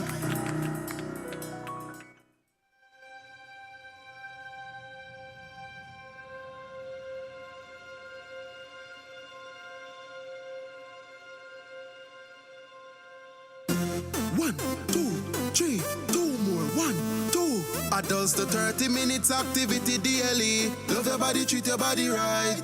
Vegetables, make sure you eat plenty. Children do 60 minutes activity daily. Drink some water when you feel thirsty. Cut down dessert and have a smoothie. Jamaicans, love your body, treat your body right. Love your body, treat your body right. Just eat right. Love your body, treat your body right. Love your body, treat your body right. One more time now. Love your body, treat your body right. Love your body, treat your body right. Just eat right. Love your body, treat your body right. Love your body, treat your body right. Listen up. Make sure you know your health status. Go a doctor and get a regular checkup. Chronic disease can slowly creep up. We can lower the risk and live up if we just eat right and get moving. Jumping, running, dancing or skipping. Change the children, them lazy habit. Make them play out the door and put down the tablet. Jamaicans, love your body, treat your body right. Love your body, treat your body right. Just eat right. Love your body, treat your body right. Love your body, treat your body right. Jamaica, get moving. Love your body, treat your body right. Love your body, treat your body right. Just eat right. Love your body, treat your body right. Love your body, treat your body right. After 2, make me hear you say I love me. 1, 2. I love me. 1, 2. I love me. 1, 2. I love me. After 2, make me hear you say I love me. 1, 2. I love me. 1, 2. I love me. 1, 2. I love me. Jamaicans, love your body, treat your body right. Love your body, treat your body right. Just eat right. Love your body, treat your body right. Love your body, treat your body right. One more time now. Love your body, treat your body right. Love your body, treat your body right. Just eat right. Love your body, treat your body right. Love your body, treat your body right. Jamaica, get moving. Yes, yes, yes. Welcome. Welcome again to Rebel Radio. And at this time, we're going to be talking to our Guyanese journalist, Mr. Rickford Burke. Mr. Burke, how are you? Good afternoon to you, sir. I'm not a journalist, but I'm a political activist. Yes, yes, yes, sir. Yes. And I was talking to the opposition leader, the Guyanese opposition leader, earlier on today. And, okay. you know, we at Rebel Radio have been following up what is happening in Guyana. Because, you know, at a time when Guyana struck gold, I mean, when the resources are there to make the lives of the people better, it would appear as if the political climate is getting sour. Is that a true description of what is happening in Guyana now? Well, that's putting it very mildly. I think what we have is an apartheid government, apartheid East Indian-led government, the People's Progressive Party government that is conducting a war on the African Guyanese community. And I think it's important for the rest of the Caribbean, especially people of African descent in the Caribbean, in countries like Jamaica, to follow closely what is happening in Guyana, and to support the African Guyanese. Ideally, I like to say support Guyanese, but particularly support the African Guyanese population in Guyana, which is under siege. We have a government that acts as though Guyana is their plantation, and Black people are slaves on that plantation. And I know the things that happen in Guyana cannot happen in Jamaica. I have lots of friends from Jamaica, I have relatives from Jamaica. And when we talk about the atrocities, I have even friends in government in Jamaica. When we talk about the atrocities against African Guyanese citizens in Guyana, they're appalled. And so I'm happy that you're shining a spotlight on what is happening in Guyana, because the rest of the Caribbean need to understand the situation in Guyana. I think CARICOM and Caribbean governments as a whole have turned a blind eye to the atrocities in Guyana. And I think they would only want to focus on Guyana if and when there is some sort of civil conflict that breaks out there, which is very imminent, because I'm not sure how long the African Guyanese community would allow themselves to be oppressed by a set of racist, apartheid racists who believe that Guyana's natural resources and the national patrimony belong to the East Indian population alone. Yes, sir. And they govern as an ethnocracy where they use all of the resources of the country for East Indians. They're East Indians, East Indian supporters of the government, not even the East Indians who don't support the government, not even the Amerindian community, the indigenous community.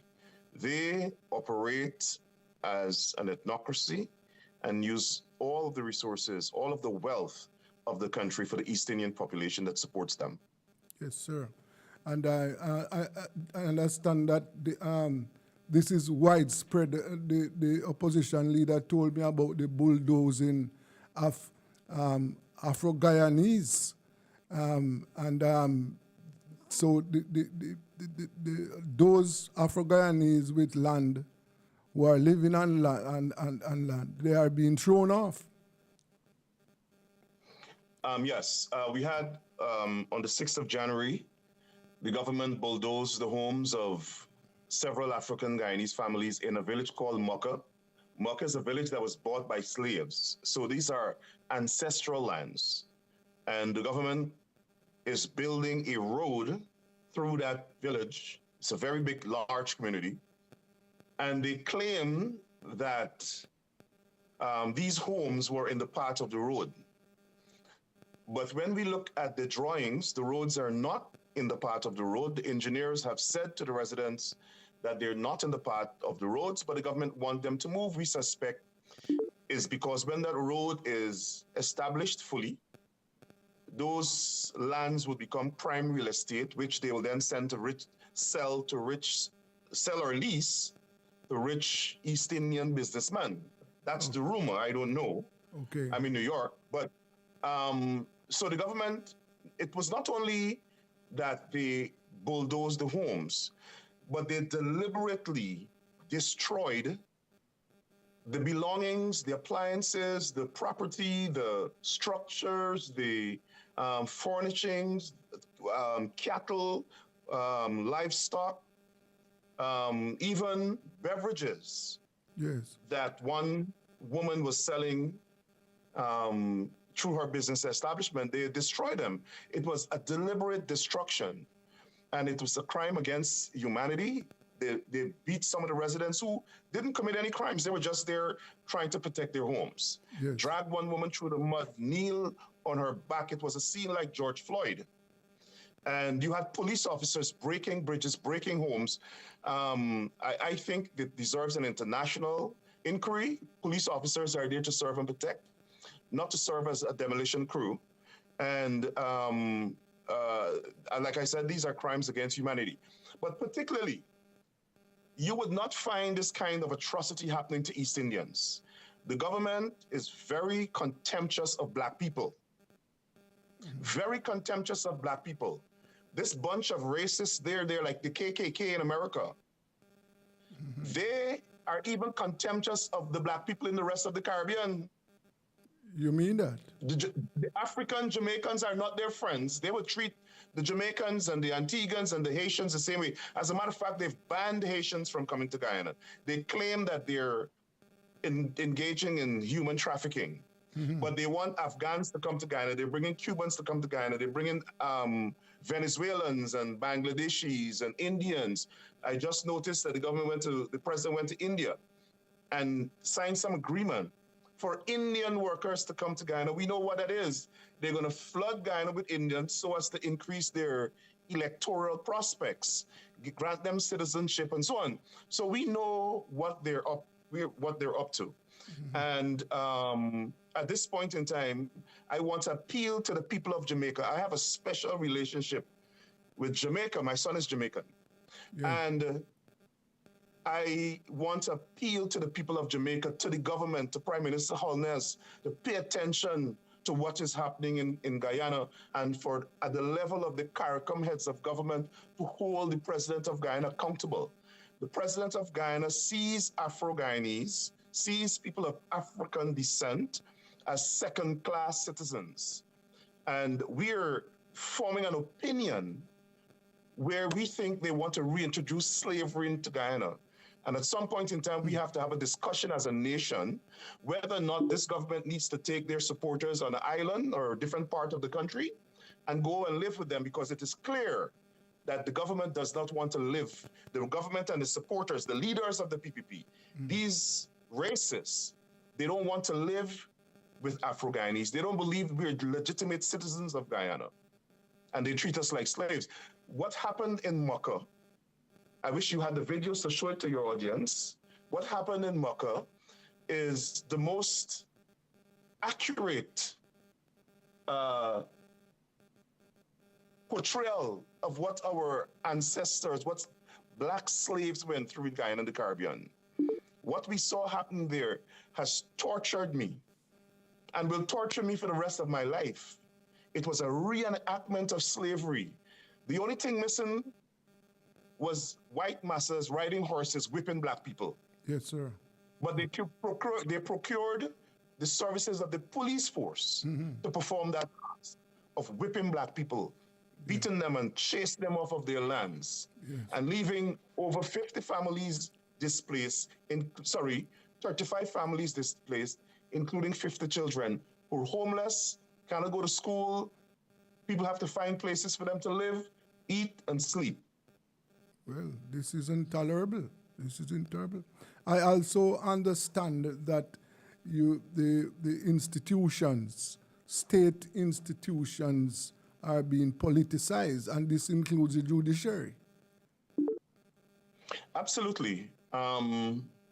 There's some level of independence in the judiciary. I'm not convinced that the judiciary is altogether independent. I think the judiciary has been facilitating the political agenda of the government. The police force is completely the force of the ruling party. Yes. The police force does not enforce the law against supporters of the government. The police force is political. They carry out political instruction. The police force has issued 2 wanted bulletins to me, even though they have no jurisdiction for me. I live in America. Yes. But because I'm speaking out, they claim that I'm breaching cybercrime laws in Guyana and issuing wanted bulletin for me, to the point where the Attorney General of New York had to warn them.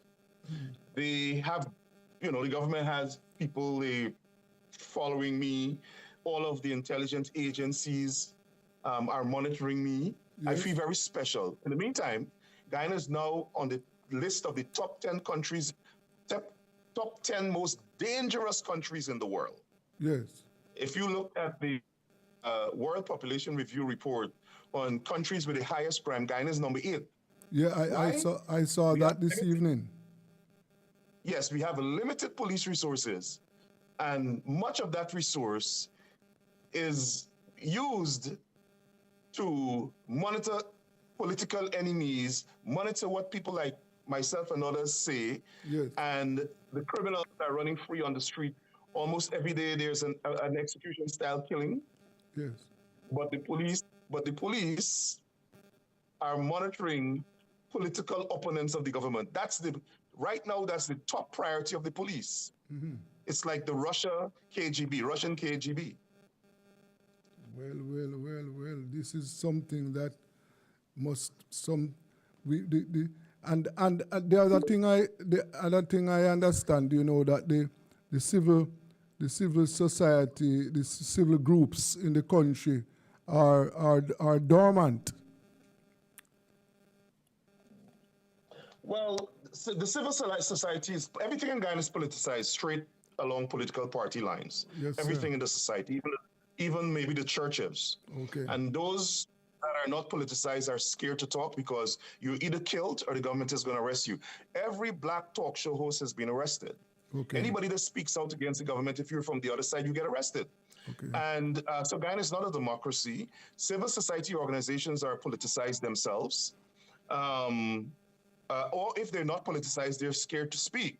Okay. The society is very compromised. The government is very corrupt.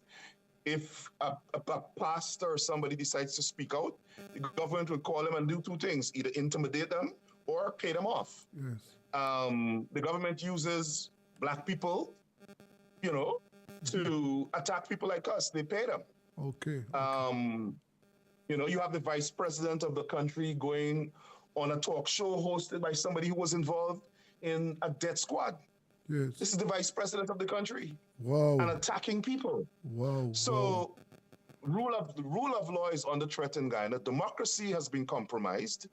I think the international community is turning a blind eye because some of the countries prefer this East Indian-led government in power.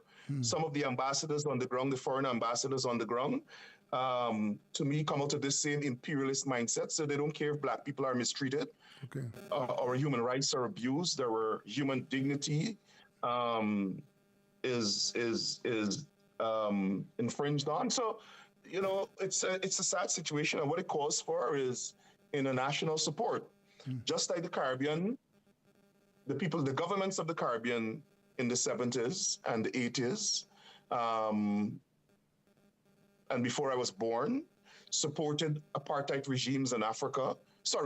Supported the struggle of the people of Africa against apartheid regimes. We need that kind of support now from the Caribbean, the rest of the Caribbean.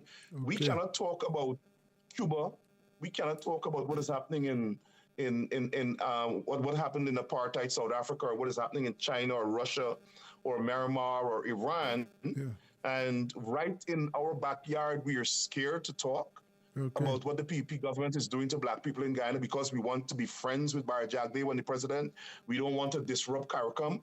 CARICOM has failed the people of the region. Yes, CARICOM has failed Guyanese. Yeah. The CARICOM headquarters is in Guyana, and under Barra Jagdeh's presidency from 1998 to 2011, that government carried out a genocide against black people. Over 1,400 black young men were killed, and CARICOM was right there and said nothing. Yeah. CARICOM diplomats were kidnapped. Well, Mr. Burke, I want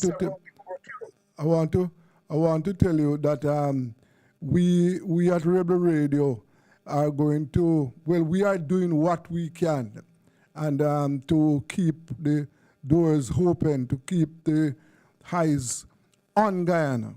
And we have exhausted our time this afternoon, but I want to tell you that I'm going to invite you back here because we want to continue this discussion to focus on what is happening in Guyana. I want to thank you very much for your contribution this evening. And thank you for having me. And I want to encourage the people of Jamaica to call their government and ask the government to intervene in the crisis against African Guyanese and atrocities in Guyana. Thank you. Thanks for having me. Okay, sir. Thank you very much. That was Mr. Rickford Burke, political activist, and he was telling us what is happening in Guyana. We at Rebel Radio, we will have to do whatever is possible to keep focus down there. We have to do that. Things are not going right in Guyana. You know, we at the time now when we must, it is time for our racing business. And let us see what do we have our two guests online for racing business. I am here. Yes. Dr. Paul Wright. Okay, Dr. Wright. Okay, all right. We supposed to get Suitor. I wonder what is happening to him. Let me try and get him on the line and see what is happening to him. Let me try and get him. Yes.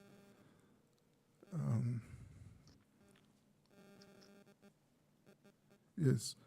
Well, listeners will know that this time is time when we are going to be going over to Dr. Paul Wright and Will Suitor.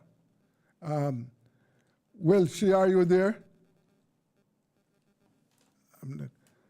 Well, let me hand over to Dr. Paul Wright. Dr. Paul Wright, take over. Let me try and get Welch on the other line. Well, I hope we really get well, Suitor. Want to say welcome to all the people on Rebel Radio. This is your racing program, Racing Business, Big People Business. And we have 9 races on tap. Saturday, January the 21st of January 2023. We have only 9 races on tap. And the first race is going to be getting underway at 12 noon. The feature race happens to be the 9th and final race, the A.E. Bill Williams Memorial Trophy. Non-restricted overnight horses. They go 7 furlongs or 1,400 meters, and it's the biggest field of the day. 12 of the overnight horses, they'll be vying for victory in the 7 furlong race in honor of Bill Williams, known to all of us in racing and some of you fans as well as masters. He had a stable just across from Kenneth Mathis, and those were the days of, and we all know what he did with Miracle Man, going overseas in the Caribbean and winning the Confraternity Classic with Miracle Man who dominated races here in Jamaica, owned by the late Fudgy Joe Duani. 9 races on tap. We are really hoping to get Well Suitor on board. 2 weeks ago, Well Suitor tipped all 9 winners on the card. Had a little trouble last week. We gave you the winners, but to pinpoint those that would be in front at the end of the race proved a little difficult. There is a dearth of horses running at the park, and just Racing and Entertainment Limited trying desperately to get as many races as possible. But later on in the program, we're going to be having some more things to talk about, and that is what is going to happen when it comes to Ash Wednesday, with Ash Wednesday, Saturday, Sunday racing coming up. No word yet from Well Suitor, so let's start with the first race on the program. 1,500 meters or 7.5 furlongs, this time for the optional claiming. The Ross is 200 to 250,000. Optional claiming here, only 7 cleared here. The Catch 9 starts here. And remember, with the Catch 9, you have to get the first 9 winners, all 9 winners in this one, and this can be very lucrative. Because the minimum payout there, $500,000 guaranteed if you want to be a winner. Only 7 horses in this one, and we're going to give you our top 3 in this race, because that is where the exacta, the quinella, the exacta, the double, and the trifecta, and don't forget that lucrative racing triple. So the first race, 7.5 furlongs. Here are my top 3 horses. Dr. Paul, in this race. You were saying something, Desmond? I think you have Suitor now. I think we have Suitor. Suitor has Welch, are you with us?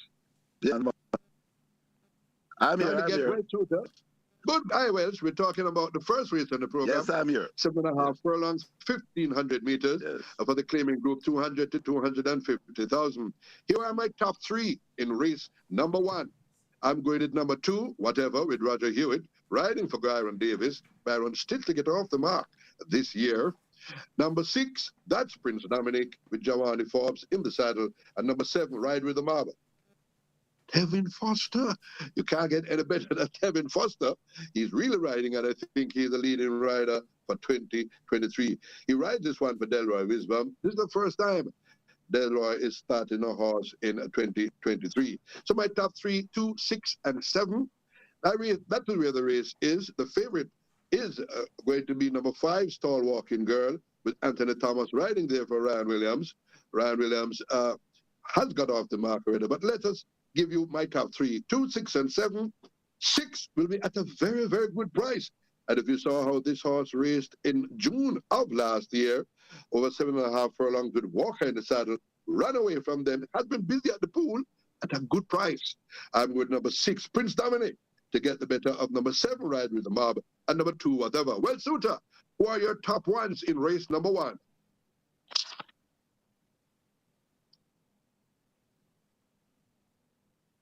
Waiting to join Welsh.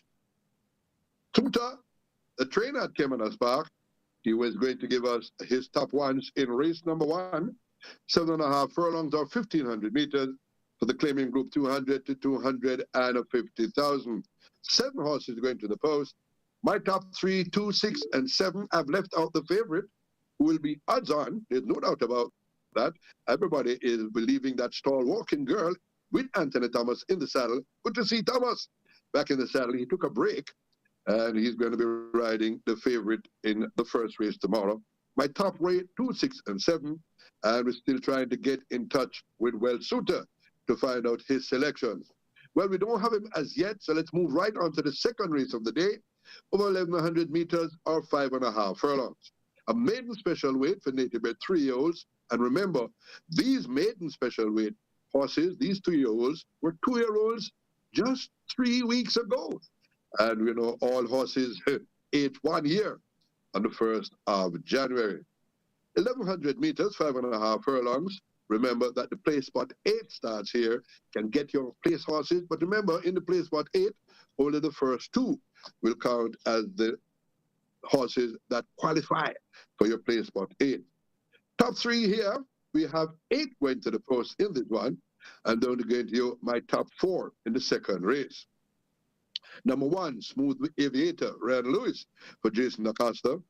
Number 2, First Time Starter. No, he came out already.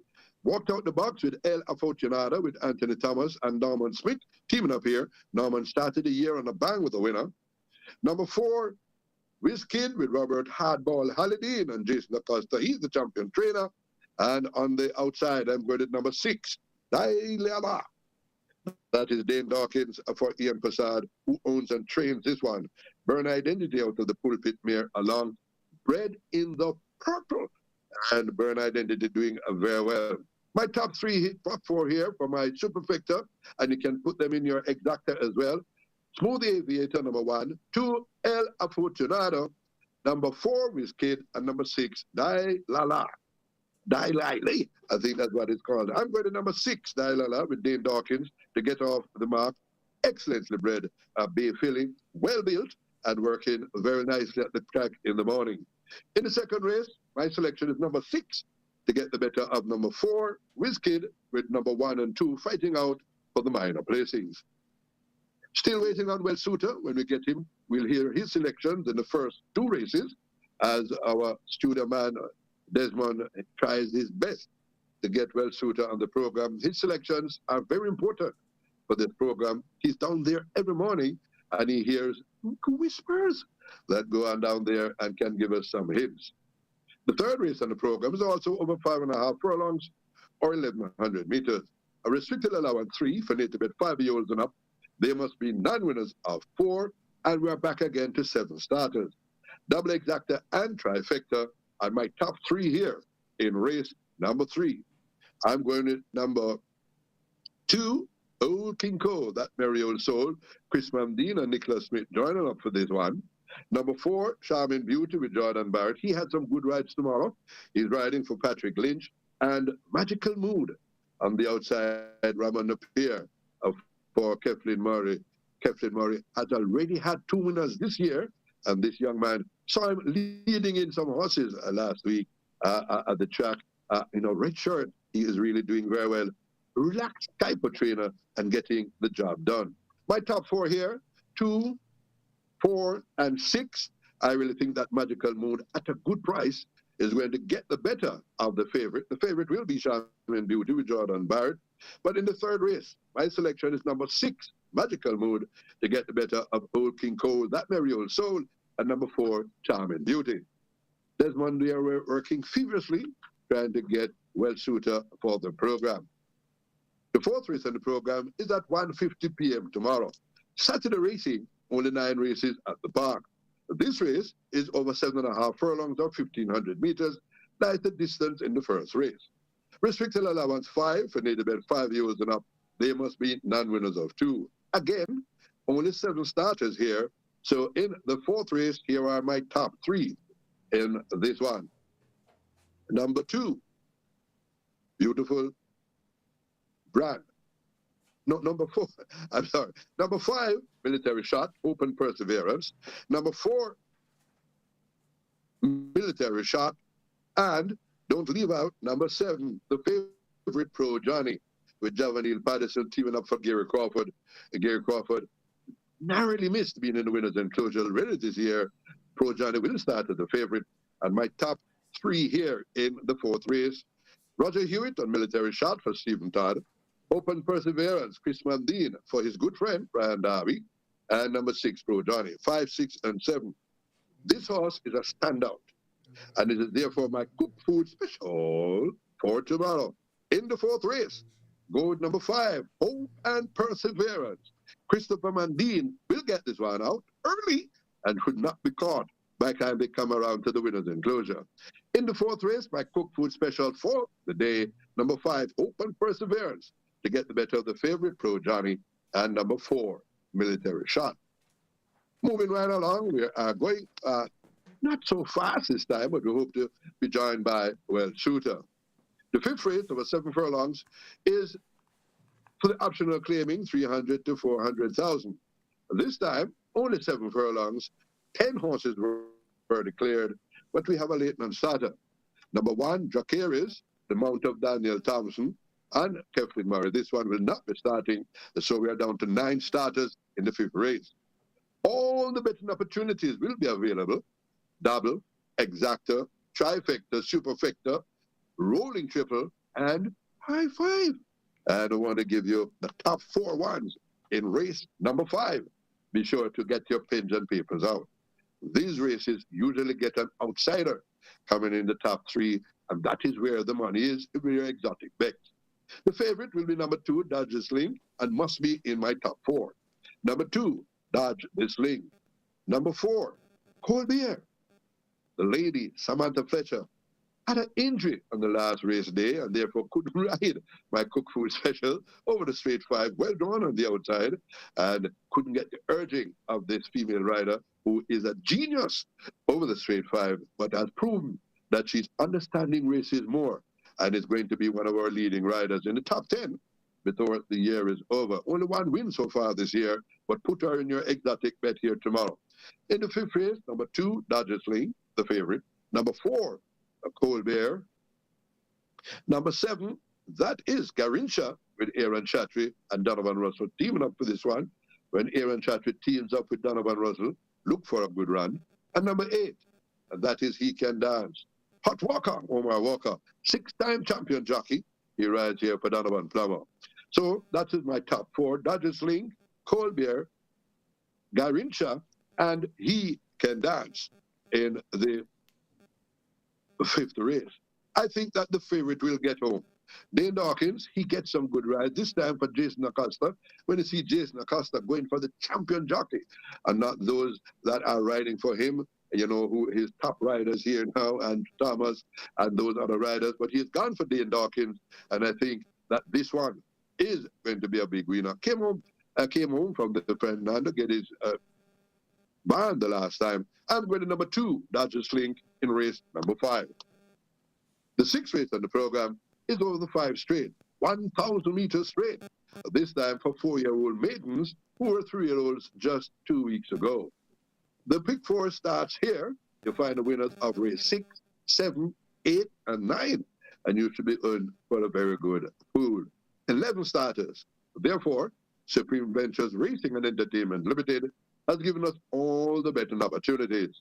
Double, Exacta, Quinella, Trifecta, Superfecta, and High Five. And never ever forget that lucrative rolling triple. Let me give you a hint on how to get your rolling triple. Select any two of their favorite tipsters with your tipster, and that should be your rolling triple. Here are my top 4 in race number 6. Number 1, Select Me. Never leave out Tevin Foster. He is the leading rider this year with already 9 wins for the year. He rides this one for Wacky Lynch, Patrick Lynch. Number 2, Babylon Will Fall, O'Shea Nugent and Al Brown. Keeping them for this one for JG Syndicate.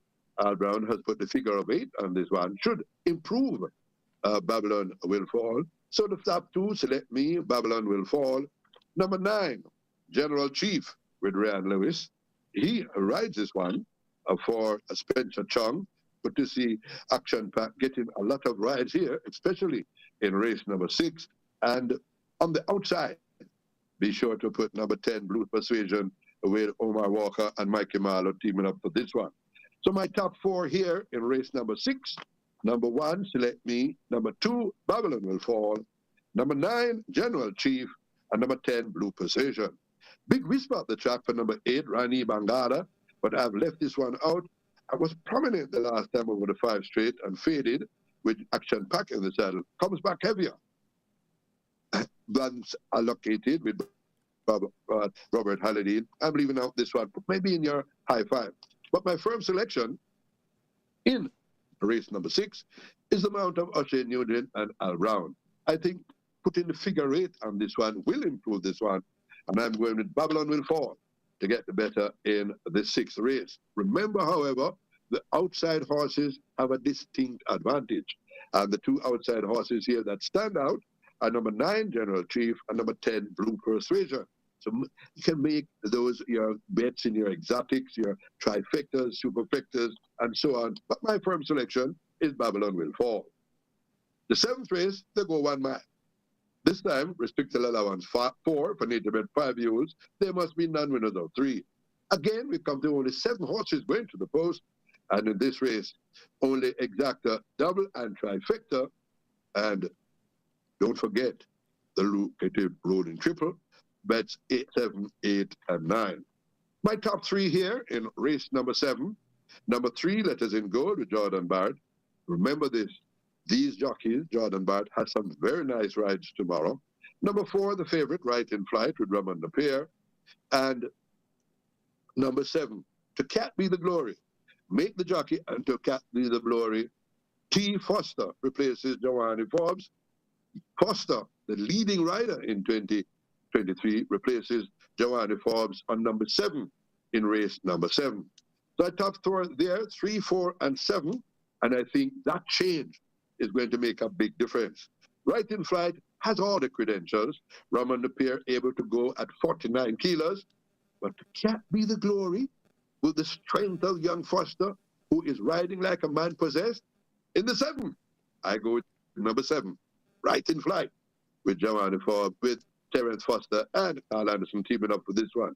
Carl Anderson came very hot for a double last race day, and this one should make up for it. In the 7, take number 7, To Cat Be the Glory. The 8th race is over 7 furlongs or 1,400 meters. Restricted allowance 5 for native bet 4 years and up.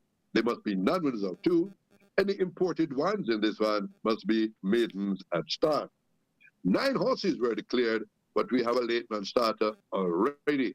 In the 8th race, take out number 8, Ava Jaley, will not be starting in race number 8 tomorrow. Roger Hewitt and Donovan Thompson are teamed up for this one, but that is a late non-starter. In the 8th race, take out number 8, Ava Jaley. Now we are down to only 8 starters, so my top 4 here in race number 8. And remember, you have all the betting opportunities for your betting pleasure. My top 4 here. Number 1, Fly Messenger Fly. Javanil Patterson and Jason Acosta teaming up for this one. This is important. Jason Acosta has put this man on the horse every time it comes out, except once when Andrew Thomas wrote it back in October of last year. This one is going to land at a good price. Be sure that you keep a little partner on Fly Messenger Fly. Number 2, Shadow Facts with Action Pack, Red Lewis, teaming up with Lawrence Fremantle. He gets a prize for some good work he did last year. And number 9, and that is Salute the Deputy. Kevin Foster, a leading rider in 2023, this time for Alfred Brown, who should have a winner earlier with the big horse himself, Babylon Will Fall. So 1, 2, and 9 are my top ones here. Shadowfax, the favorite, is too strong for this one, and Red Lewis really riding this one. Was one pace the last time, over 5.5 furlongs, ran over 6 furlongs, and led up until GT Boy came a-calling. But I think Shadowfax will be able to get rid of this group in race number 8. Number 8, the Leighton Sata, my firm selection is the favorite. Number 2, Shadowfax. The 9th and final is known as the Dig Out Handicap. The big feature race, the Alan A.E. Bill Williams Memorial Trophy, 7 furlongs, 1,400 meters for the non-restricted overnight allowance horses, 3 holes and up. In this group, folks, overnight group, some very strange things happen. There are some horses in overnight who wait and wait and wait to pounce unsuspected, and therefore any horse that you think has a good chance, had some form, put them in, because these horses can spring at you out of the box. All the betting opportunities are here. Exacta, Quinella, Trifecta, Superfecta, and High Five. Here are my top 4 in race number 9. 7 furlongs or 1,400 meters. Big Daddy, Dane Dawkins and Gear Sobrati teaming up for this one. Daddy Jones, Yuval Pinnock and Dennis Thwaites teaming up for this one. Dennis has only started 2 horses and already has a winner this year. Number 3, Positive ID with Action Pack for Mikey Marlowe. And number 4, Billy Wiz, Hardball, Robert Halliday riding for Jason Acosta. My top 4 in race number 9, 1, 2, 3, 4. Who do you appreciate? I really think that Positive ID is going to get the better of the favorite. Let me remind everybody, Race Car is going to be the favorite.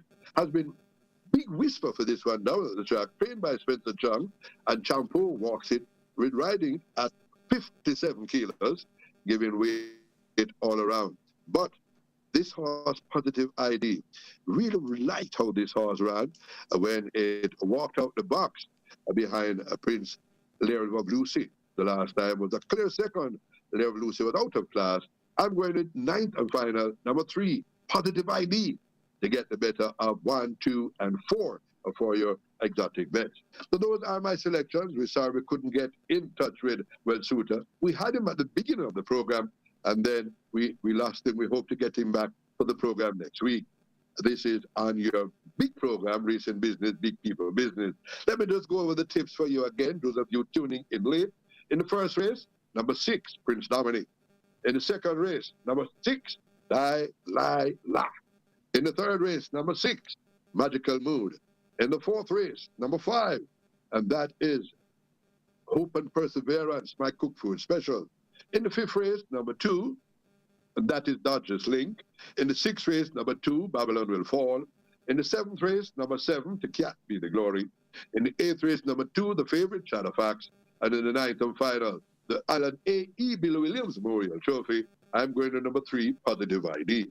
That's your program. Be sure to tune in to Rebel Radio next week, Friday at 5:30. Racing Business, Big People Business. I want to thank you very much, Dr. Paul.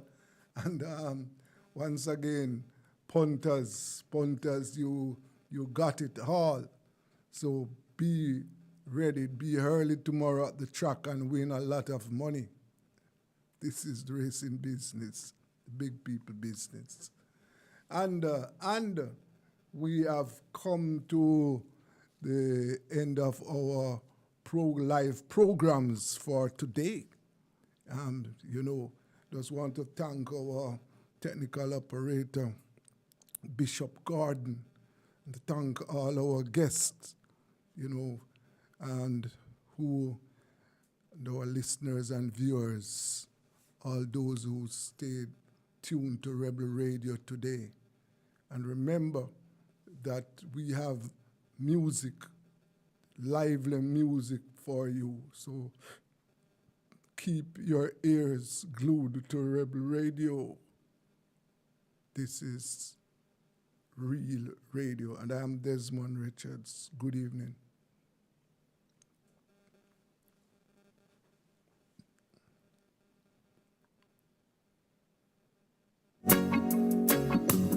Oh, let that go.